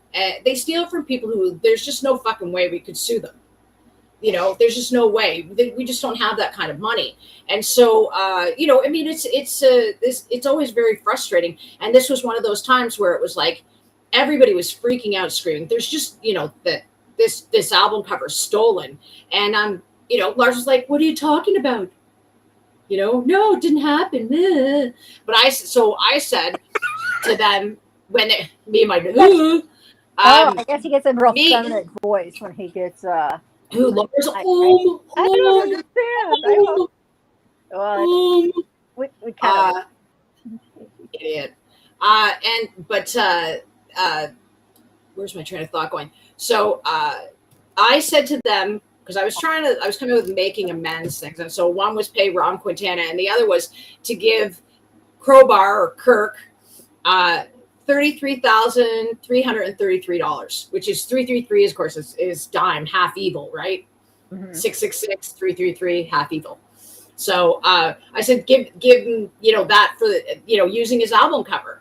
Like these guys, they just, you know, the more you explore, the more you go, holy fuck, like how could somebody not take them to court and sue them? And it's like, because it's exactly the same reason why I can't sue them. It's David versus Goliath, and you'll never win. And I mean, you know, until, you know, Q Prime was suing people for them. So I mean, they sued Victoria's Secret over the name of an eyeliner. You know, and meanwhile, it's Ron Montana's name. Douches. Yeah. Well, they're greedy, man. It's like they're really privileged, entitled, spoiled brats, is what it is. You know, the whole world revolves around Metallica, and it really doesn't. It's too bad because it's like I'm really, you know, I'm sad for the fans that got these Sphere tickets because, you know, I mean, you do? They're just getting ripped off, and it's just like I saw one of the tickets went I saw tickets that were going for $11,000, and it's just like, you know, if you're spending money on a Sphere ticket to go see Metallica, I have a hard time feeling sorry for you. Really, I am. I'm the opposite, and I'll tell you why. I mean, you've been listening. Most people who spend that kind of money to go see Metallica have been listening to Metallica and pricing their shows for a long time. If they haven't figured it out now, they're kind of sunk in. Yeah. So once you go, there's some sometimes you get so far you can't come back. So Yeah. it's kind of like if Well, I don't. It's just that basically when you look at their shows, it looks like a big giant cult just jumping up and down in unison in their big right. elaborate Talking about stage this shows. week. It's not to me. It doesn't even look like a heavy metal concert. Well, and this is the thing, and this is what I was saying. Like at the very beginning, when I first started going to see Metallica, I guess it was in '92 would have been the first time where I really heard the other fans saying the phrases like in Creeping Death when it goes, it goes you shall pass, and you yell some other fucking way, and Master of Puppets, and there's always these extra words that have been added here and there, right? And the fans, they know it, they know and like, yeah, it is very cult like.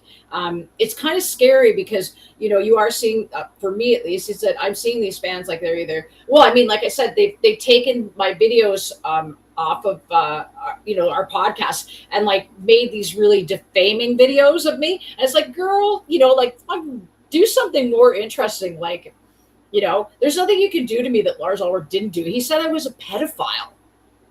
You can't, like, there's nowhere If you're but going to up defame, for. you could always basically call your attorney. So Yeah, well, I mean, it's just ridiculous. And so somebody wanting to do video of me on this low production fun show that we're doing for a good time and try and, make it, all they're trying to do, it just shows you, this is what I was saying to Dave Wright, because Dave Wright was actually, we were talking last night.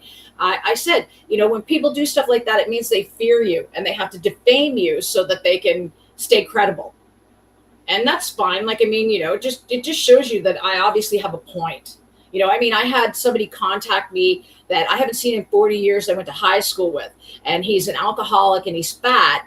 And he's like saying to me, I think you've lost your mind. And I'm like, oh, okay. Well, and I used to be very polite about it. And now I'm just like, gloves off, fuck it. And I'm like, you're in a glass house. So here I go. Watch this boulder. And I just said, like, you don't know me. Why do you post publicly on my Instagram page when you could have messaged me? We could have had a conversation. I said, you're basing 27 hours of, can you believe it? 27 hours of podcasting on a 30-second clip. And I said, so, you're just being a dick. Go have another drink. I said, you've probably got a few fucking in you now. Right. And it's like, once you're slim and sober, then talk to me. But, basically Metallica just dumbed down metal pretty much. It's just so sad because, like, basically I'm part of the whole generation of, like, during the early 80s and stuff like that when Metallica came out and all this crap. And pretty much metal was supposed to be a different kind of animal next to everybody else. It was supposed to be something that, not just basically a heavy, loud, aggressive kind of music that fit us misfits type of kids. Right. But it was also supposed to be something more sophisticated than that. Better than what was out before. Something a little bit more, more, I'm trying to think of the word for it. I think with all the headaches I've had because the Canadian poisoners destroyed my mind. Something even better, something higher. You know what I mean? And it turned out that basically, it seems like Metallica just dumbed it down. When they sold out, they really basically said, hey, guess what? You could be a metal band and sell out and play this mainstream crap too, and you'll be famous like us. And I think basically that's part of it. And the crowds, and they said it kind of lost all the integrity towards it. Yeah, well, I mean, the 72 seasons kind of tour. Sad because basically it was kind of like supposed to be something a little bit more better, than basically what we had before. Not so much always about the whole slutty shit that we had before. Something more intelligent and higher. So it kind of just basically, when Metallica just did the whole sellout, became like a bunch of freaking crooks, and we all basically figured it out. Kind of like dumbed everything down, and it just kind of like basically like, wow, you're just like another piece of shit like any other sellout band. So it's kind of like pretty disappointing. And that's my argument when it came to metal. It's just very disappointing where it kind of led to. So, Yeah, I you mean, know, the 72 Seasons tour, like, I mean, when you go and see like a new album tour, you're expecting 5 or 6 songs off the new album, I think, at least. I mean, that's why you go, is to hear new music, seeing it performed live, see if they can cash that check.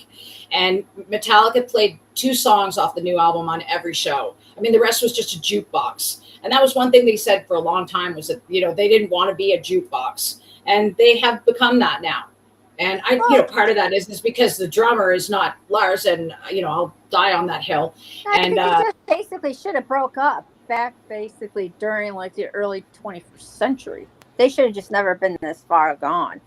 After the Black Album, I could not understand why they were still together. Because I think that should have been like pretty much their dead point. The Black Album should have been it. And it's kind of like, because they haven't been good since.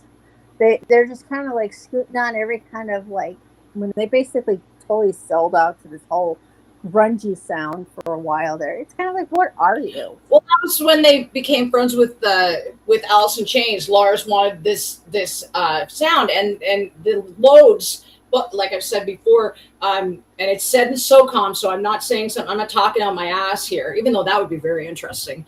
But they say right in it that Bob Rock was the reason why those albums were even produced, because without him, nobody could get in the studio with anybody. They all couldn't stand each other. And I mean, that's sort of why Jason was able to actually get like on Where the Wild Things Are. He does the opening intro. It's a beautiful piece of guitar work. It's very nice. And it's just like, I like that song. It's a good song. And, but I mean, the only reason why Jason was able to do that was because James wasn't leaning over and going, no, no, no. And, that was. Yeah, go ahead. No, I mean, it's just like with those guys, I mean, they were, very abusive to Jason, and even with Jay, and I've been reading this, is that when Metallica was on their hiatus, when James was in rehab, that didn't work. Jason he had a pet project called Echo Brain. Nice. And and apparently Q Prime was showing interest in this band.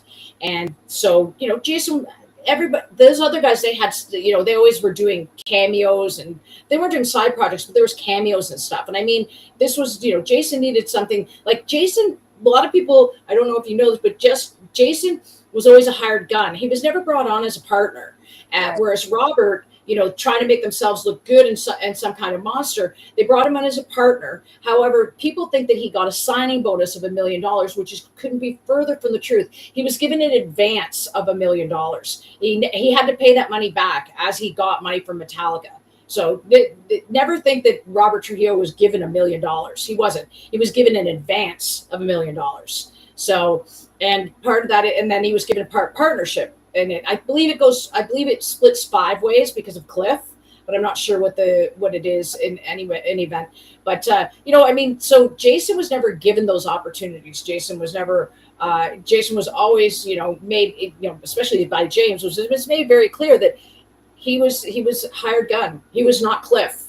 And it's like, and then all of a sudden they bring Robert in, and they're like, you see in the SOCOM video, even though Robert was already a shoo-in for this position, he was a surfing buddy of Nicholas Swanland, who's a honeypotter for Lars, and was one of the people. He was the first person to lure me as well back in '98, and he was the one that invited me to the after party. And Nicholas has surfed with Robert Trujillo for years. He snowboards with Scott Ian. And so this guy's really well known. He's been on 2 or 3 Jerry Cantrell albums as well.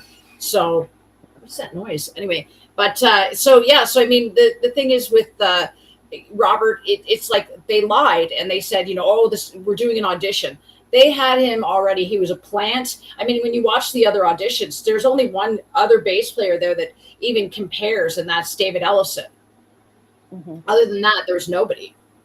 Well, they do shit like that. I mean, if you even go back at the very early time when they basically were getting rid of Dave Mustaine, they pretty much picked up on Kirk long before that Right. he got to record on that album. I mean, it was something that I believe Dave was talking about this. Uh, you know, and I don't know how he found out about it. Oh, that there's a weird noise going on over there. I'm sorry. Yeah, no, I think somebody's like cutting something. Maybe they're like disposing of bodies outside or something. Oh, that's nice. It's possible. Well, This is it's getting Canada, nice man. out. There is some crazy shit happening here, folks. So yeah, Yeah, stay out of Canada, surprised. even for a Rush show. But basically, yeah. I mean, Kirk was basically already hired way before. It was just the whole thing about basically having Dave going all the way across the country, just basically to be replaced and have to drag himself on a freaking bus all the way there and then flying Kirk because we've already Yep. it's so dirty and it's like really. Oh my gosh! So they've always been kind of underhanded, and it's a whole Lars thing. Lars is probably most underhanded part of it, but pretty much when if they had any integrity at all when it came to basically who they were, if they were smart, they would have basically if they wanted to change their format and their style of music, they should have just gotten rid of the fact that they're calling themselves Metallica and should call themselves something else. Because basically, Metallica has already been founded into like those first 5 albums maybe. As Metallica as like a real heavy thrash band, heavy metal band, not going out to being like emo and grunge and whatever kind of crazy shit that they were doing afterwards. Right. And it's like they should have just changed their name. But, they had to basically keep the name. So it really kind of made you look at them go, okay, is there anything about this band that has any integrity at all? Give a shit all about what they used to be. Because it's definitely not. Have they been planning on being this crappy of a bunch of assholes since? Just to fuck with everybody's head and make them believe something that they're not. So it's kind of like, I don't know how anybody could be anywhere dedicated to invest in a band like this, like a fan invest in a band for so long. Well, I mean, seeing them live, the problem is that they've been doing. Yeah, well, the thing is that a lot of these, like what Lars used to encourage was how much shit did you purchase? How many shows have you seen? I mean, I even lied, and said that I went to 50 shows just so I could meet James again, right in 2000, and not to the new, Vicky Strait, the woman who stole some intellectual property from me in 2004, and she knew that Lars was stalking me, and she thought that because she was under a non-disclosure agreement, she didn't have to call the cops. She's a loser, such an idiot.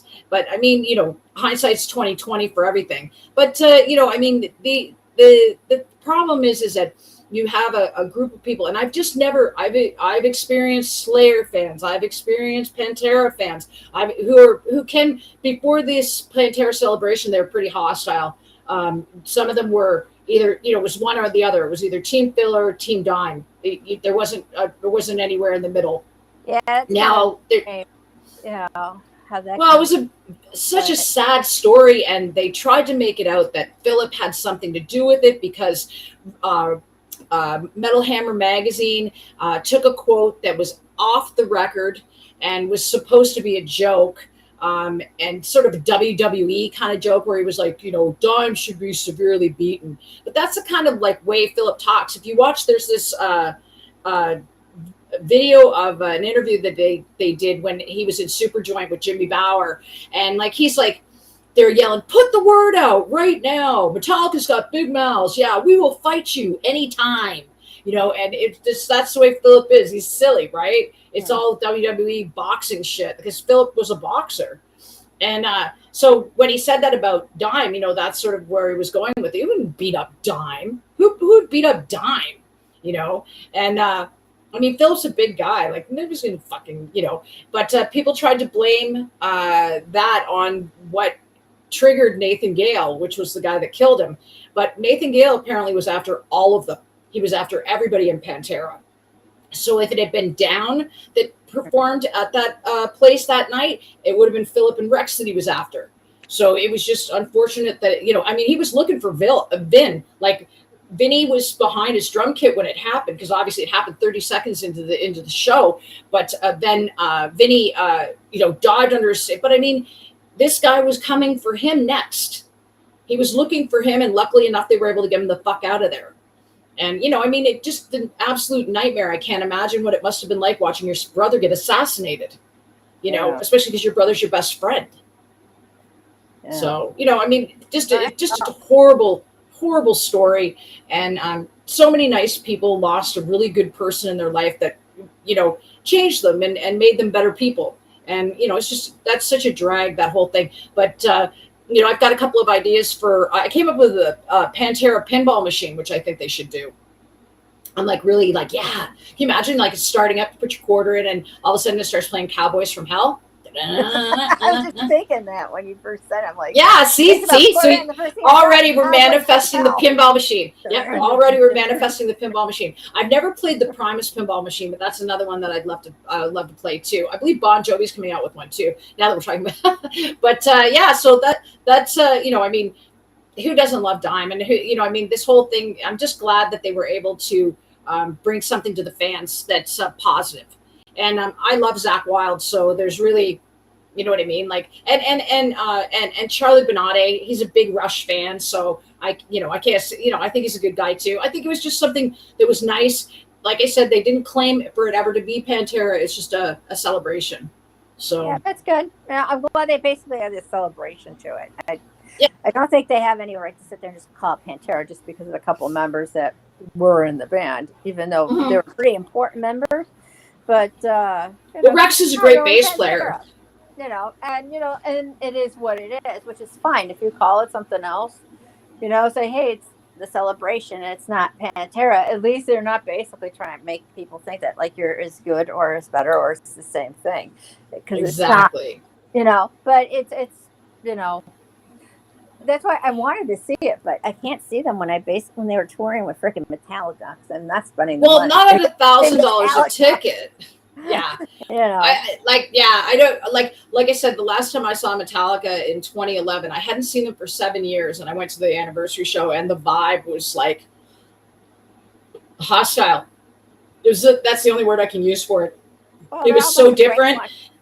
It was just so different. Like when they got back together in 2003, they did some shows at the Fillmore where we were, and I actually got invited to the first show. I got stalked at that show by some people that worked for Met Club, and they were like asking me questions and stuff, because it was like, they were like trying to use the excuse that like Nicholas was married now, and all those things. I'm like, yeah, but he still hasn't been accountable for the shit he did to me, Right. But that was just Lars sniffing me out again, right?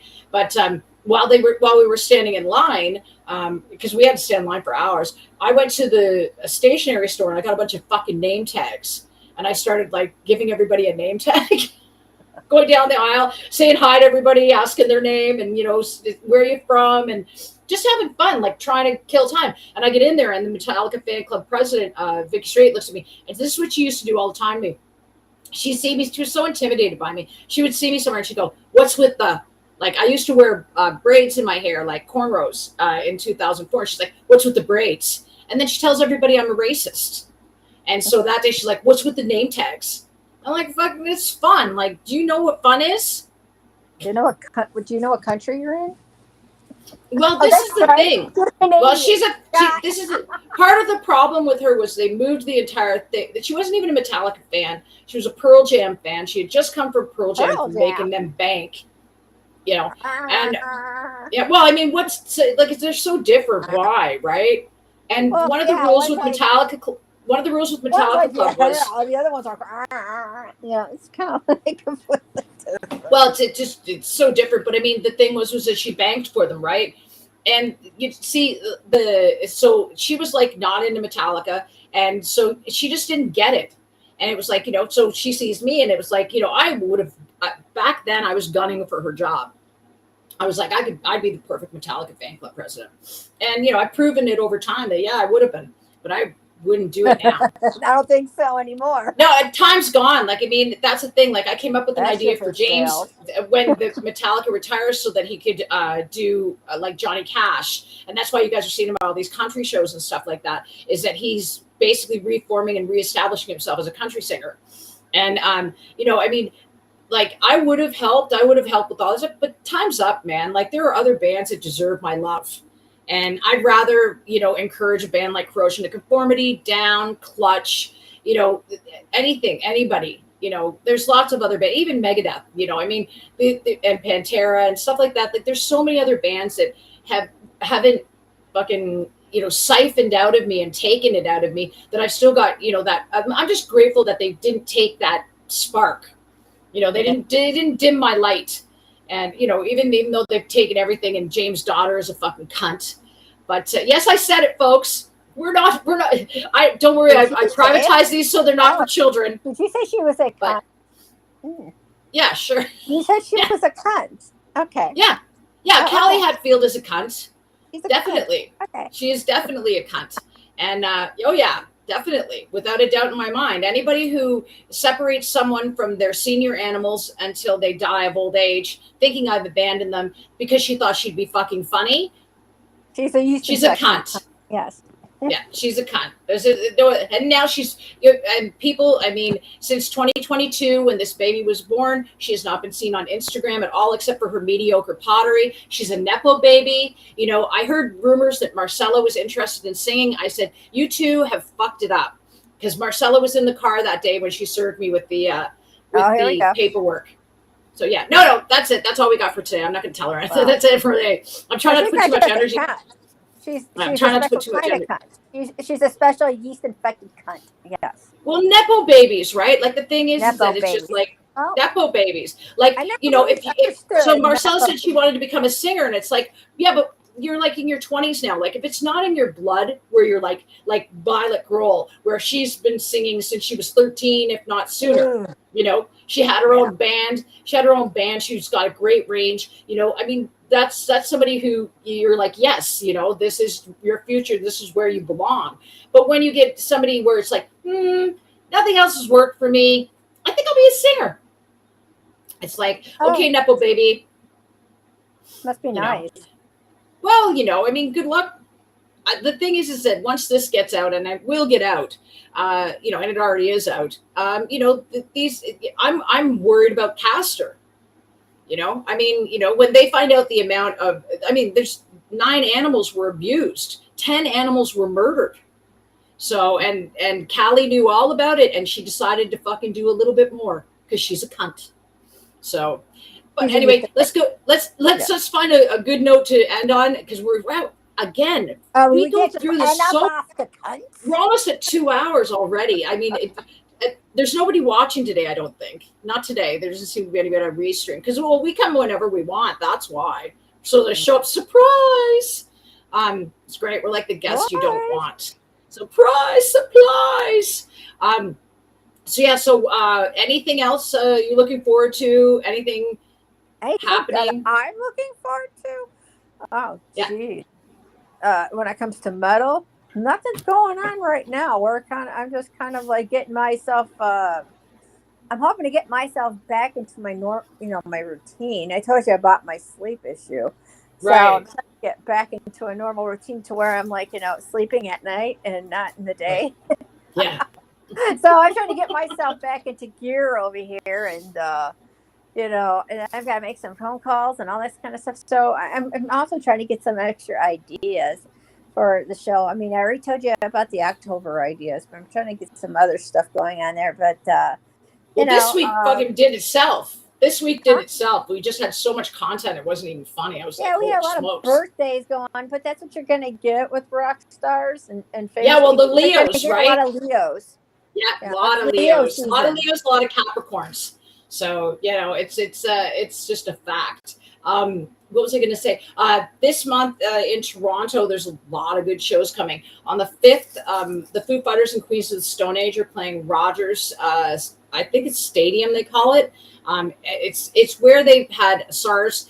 This week as well, we had SARS stock in 2004. which was when they did a big benefit raising money. AC/DC was there, Rolling Stones, Rush, Justin Timberlake, actually. And they, 350,000 tickets were sold, which was like a very high amount for Canada. That's always something I talk about. Yeah, that's way too, that's way more. And I bought 2 tickets, but I actually didn't go. It was way too hot. I'm like one of those people that's like, if I have to share Johnny on the spots with people, it can't be that hot. It just can't. Girls got limitations. Yeah, your skin's too thick. Yeah, and so as well, so Queen of the Stone Age, Foo Fighters are at that venue. Back then it was called Downsview Park, and now it's called Rogers Stadium, and it's been rebuilt and everything. But apparently it's just a nightmare to get out of. But these Foo Fighter fans are just, and at least the tickets are not that expensive. Like there's some tickets that are like $175. So it'll be, I'm sure I've been to a couple of Foo Fighter shows, and I always have a good time. So, and I love Dave, so that's great. And Frank and Ginger's with him, so Queens of the Stone Age. So another band I saw open for 9 Inch Nails, lots of fun. As well as Run for Your Lives is coming with Anthrax and Megadeth, the Iron Maiden tour at the end of the month, and Down. So there's a few shows coming to Toronto that and Rush. If I was rich, I would go, but I'm not, so I won't. Yeah, well. Yeah, well, and if you can always call us, and we can fly Rexy in. Do you have a passport, Rex? Yes, I do. There, see, so there, Dave. It's finishing. It's just doing it to itself. You should invite us as your guests to the Toronto show. Oh, there you go. Yeah, I'm not a big Foo Fighter fan, but I don't mind the band.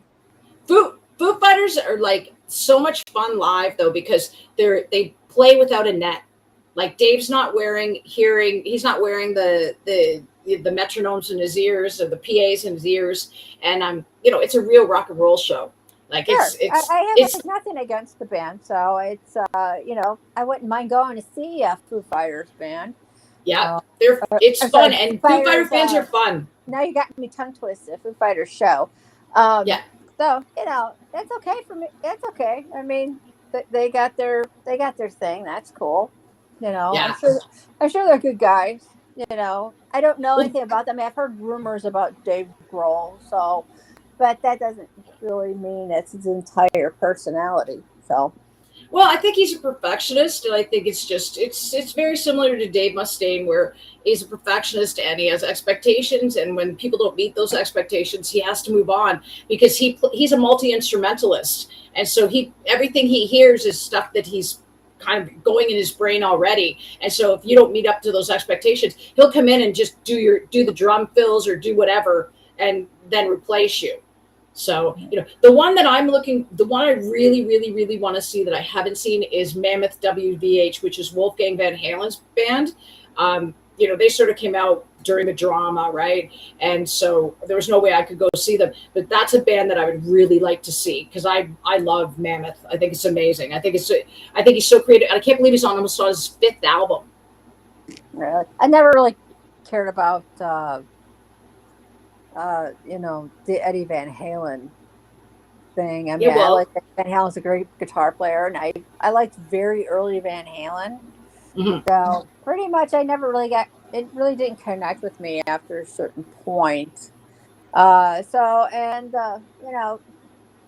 mean, I'm sure Wolfgang's a full bass player now. Oh, really? It's not only a good bass, he's a multi-instrumentalist. Every Mammoth album, he actually does all the music and everything, and then he has a touring band. And his touring band has 3 guitarists, and I've seen videos of them live, and it just looks like my kind of a time. Like he's just such a great musician, and he's come by it honestly, but he's also, there's no Nepo baby there.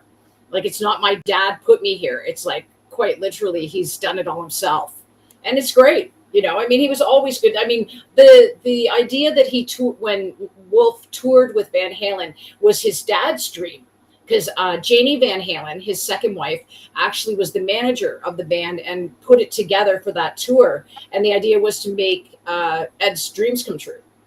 So, and that's another thing I didn't do. That I sorry, Elliot. We'll remember it for next time. But Alex Van Halen and David Lee Roth got together for a TED Talk, and I have to look at it first. So we'll talk about it next week. But it's the first time that these guys have seen each other since 2015, so 11 years. And so I don't know what they talked about. I haven't even seen any news on it. I got so caught up in the Sid Wilson stuff. I was like reading all the gossip on that and the Jared Leto stuff. So I didn't see anything on it, but I will do my homework on that, and I will make sure that I've got all that for next week. All right. Oh, all right. And we're at the 2-hour mark. So I know you're all probably have had enough of us, and we've had enough of you. Yeah. So. Well, we know. we couldn't go with an episode without bringing up Metallica. Yeah. Well, yeah. And we left the Metallica stuff till the end. So y'all had to fucking hang out. Yeah. Well, anyways. All right. So any parting words? Any what? Parting words? Parting words. Parting words, like words. Anybody to marinate on? No. Besides, we love you, Jerry Cantrell. Oh, of course, she had to throw that in there. Got to. Look, I even might have my hair like Jerry had his on his birthday, at his birthday party. I figured my avatar would say it all. Your avatar is fucking sick. It's like, yeah. Like, R.I.P. my waistline. It doesn't look like and that I had anymore, to make sure I had a Megadeth shirt. I actually did that on purpose. So. Oh, yeah. No, she looks fucking great. Good for you. That's a good one. Yeah. You have to make one of me, but I'm scared of what it'll look like. So. Well. You know how it goes. Well, it's all computer AI stuff. So, Yeah, it's great. I like to change it up. So, I wanted to, I'm like, well, we brought it. We are kind of a show that's very pro Megadeth. Yeah, definitely. There's no doubt about that. We are pro Megadeth. Yeah, we are like pro Megadeth and everything. I was like, let me get, let's make it a little bit more obvious, and I'll throw a shirt on my avatar. Well, I used to have lots of T-shirts, but then Callie the cunt, and all my stuff got taken. Right. So, I had Megadeth shirts and stuff. So, she's never fucking until somebody's doing some prison time. Anyway, but so everybody, so there we go. Thanks everybody for being here. It's a long weekend in Canada, so anybody who is enjoying that, please be safe. Don't drink and drive. Don't drink and boat. Don't be a fucking toolbar. Don't do cocaine over 50 and stuff like that. And right. Take care, because this is Leo season. It's Leo season. Not only that, but Saturn is in retrograde. So anybody who has done Capricorn or Aquarius wrong for the next 7 months is going to find out. Uh-oh. So I'm glad I'm an Aquarius then. Yeah, that's right. Well, you're an Aquarius. And and Guns N' Roses is back on tour as well. And I saw some and our fellow Aquarian, Axl Rose, is looking good. He looks like he's lost some more weight. Mm-hmm. Axl's an Aquarian. Yeah, I told you that, man. Eddie Van Halen's an Aquarius too, I man. know that. I've known that for a long time. But Axl Rose is an Aquarius. Yep. And Burton Bell from Fear Factory.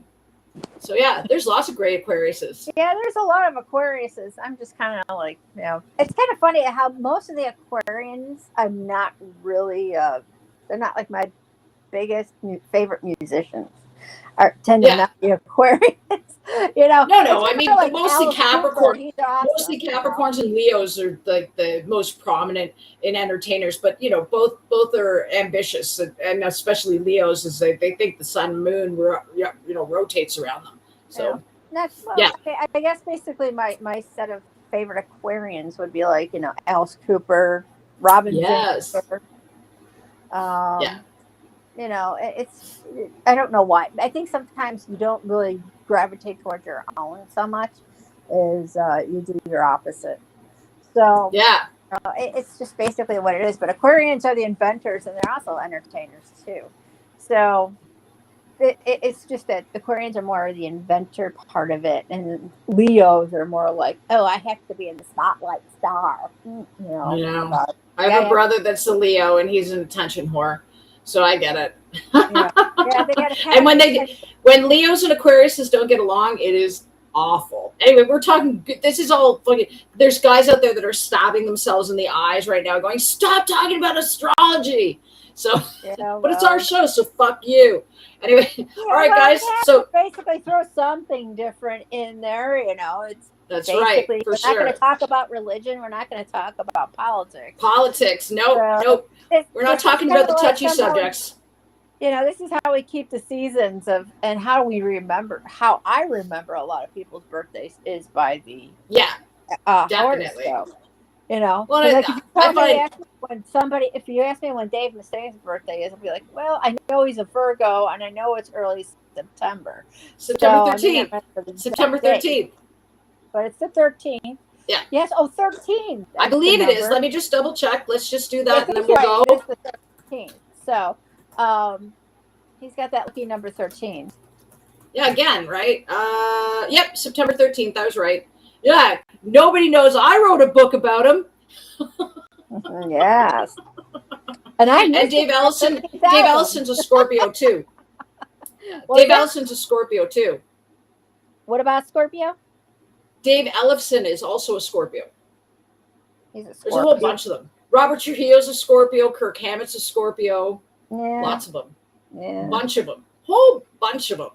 All right, so that's the end of that. And there you guys, we tortured you a little bit with the astrology, but you'll get over it. Wait till we start talking about numerology. Jerry Cantrell with his fantastic numerology of 7 and 9s. Never seen anything like it before in my life. I ran his numerology and I was like, what? I've never seen sequential numbers of 7s and 9s as predominant. Like he has no other numbers besides 7s and 9s, which is just unheard of. So okay, so yeah, well, that's our nerdish it for the weekend. All right, guys. So me and my braids will see you next week, and Rexy will see you next week. And we might do Bill during the week. We're thinking about doing Wednesdays to be the interview day. Anybody who's interested in being interviewed, come on. Yeah, come on. Come on. We'll treat you all right. Don't worry. And so everybody have a great weekend and stay out of trouble. And if you can't stay out of trouble, make sure you got bail. Right? Right, Rex? Yeah. Or just stay there. Or just stay there. Depends on who you are. So, like Callie, just go directly to jail, just like in fucking Monopoly. Just send her off to a jail outside the country. She deserved. Well, can you imagine? I would send her to Florida. Why? Yeah, but because Florida's full of crazy crackheads and all sorts of mess. Same place I'm sending my mom. So, anyways, that's another story, boys and girls. Let's save that for the book. All right.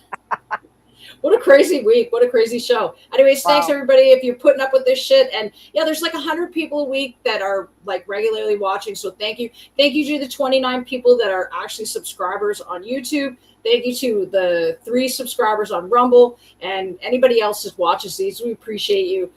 We're having so much fun doing it that it's not really about the watchers, but the fact that there are people actually watching this shit, we are like appreciative. Because I don't know if I would. But you never know.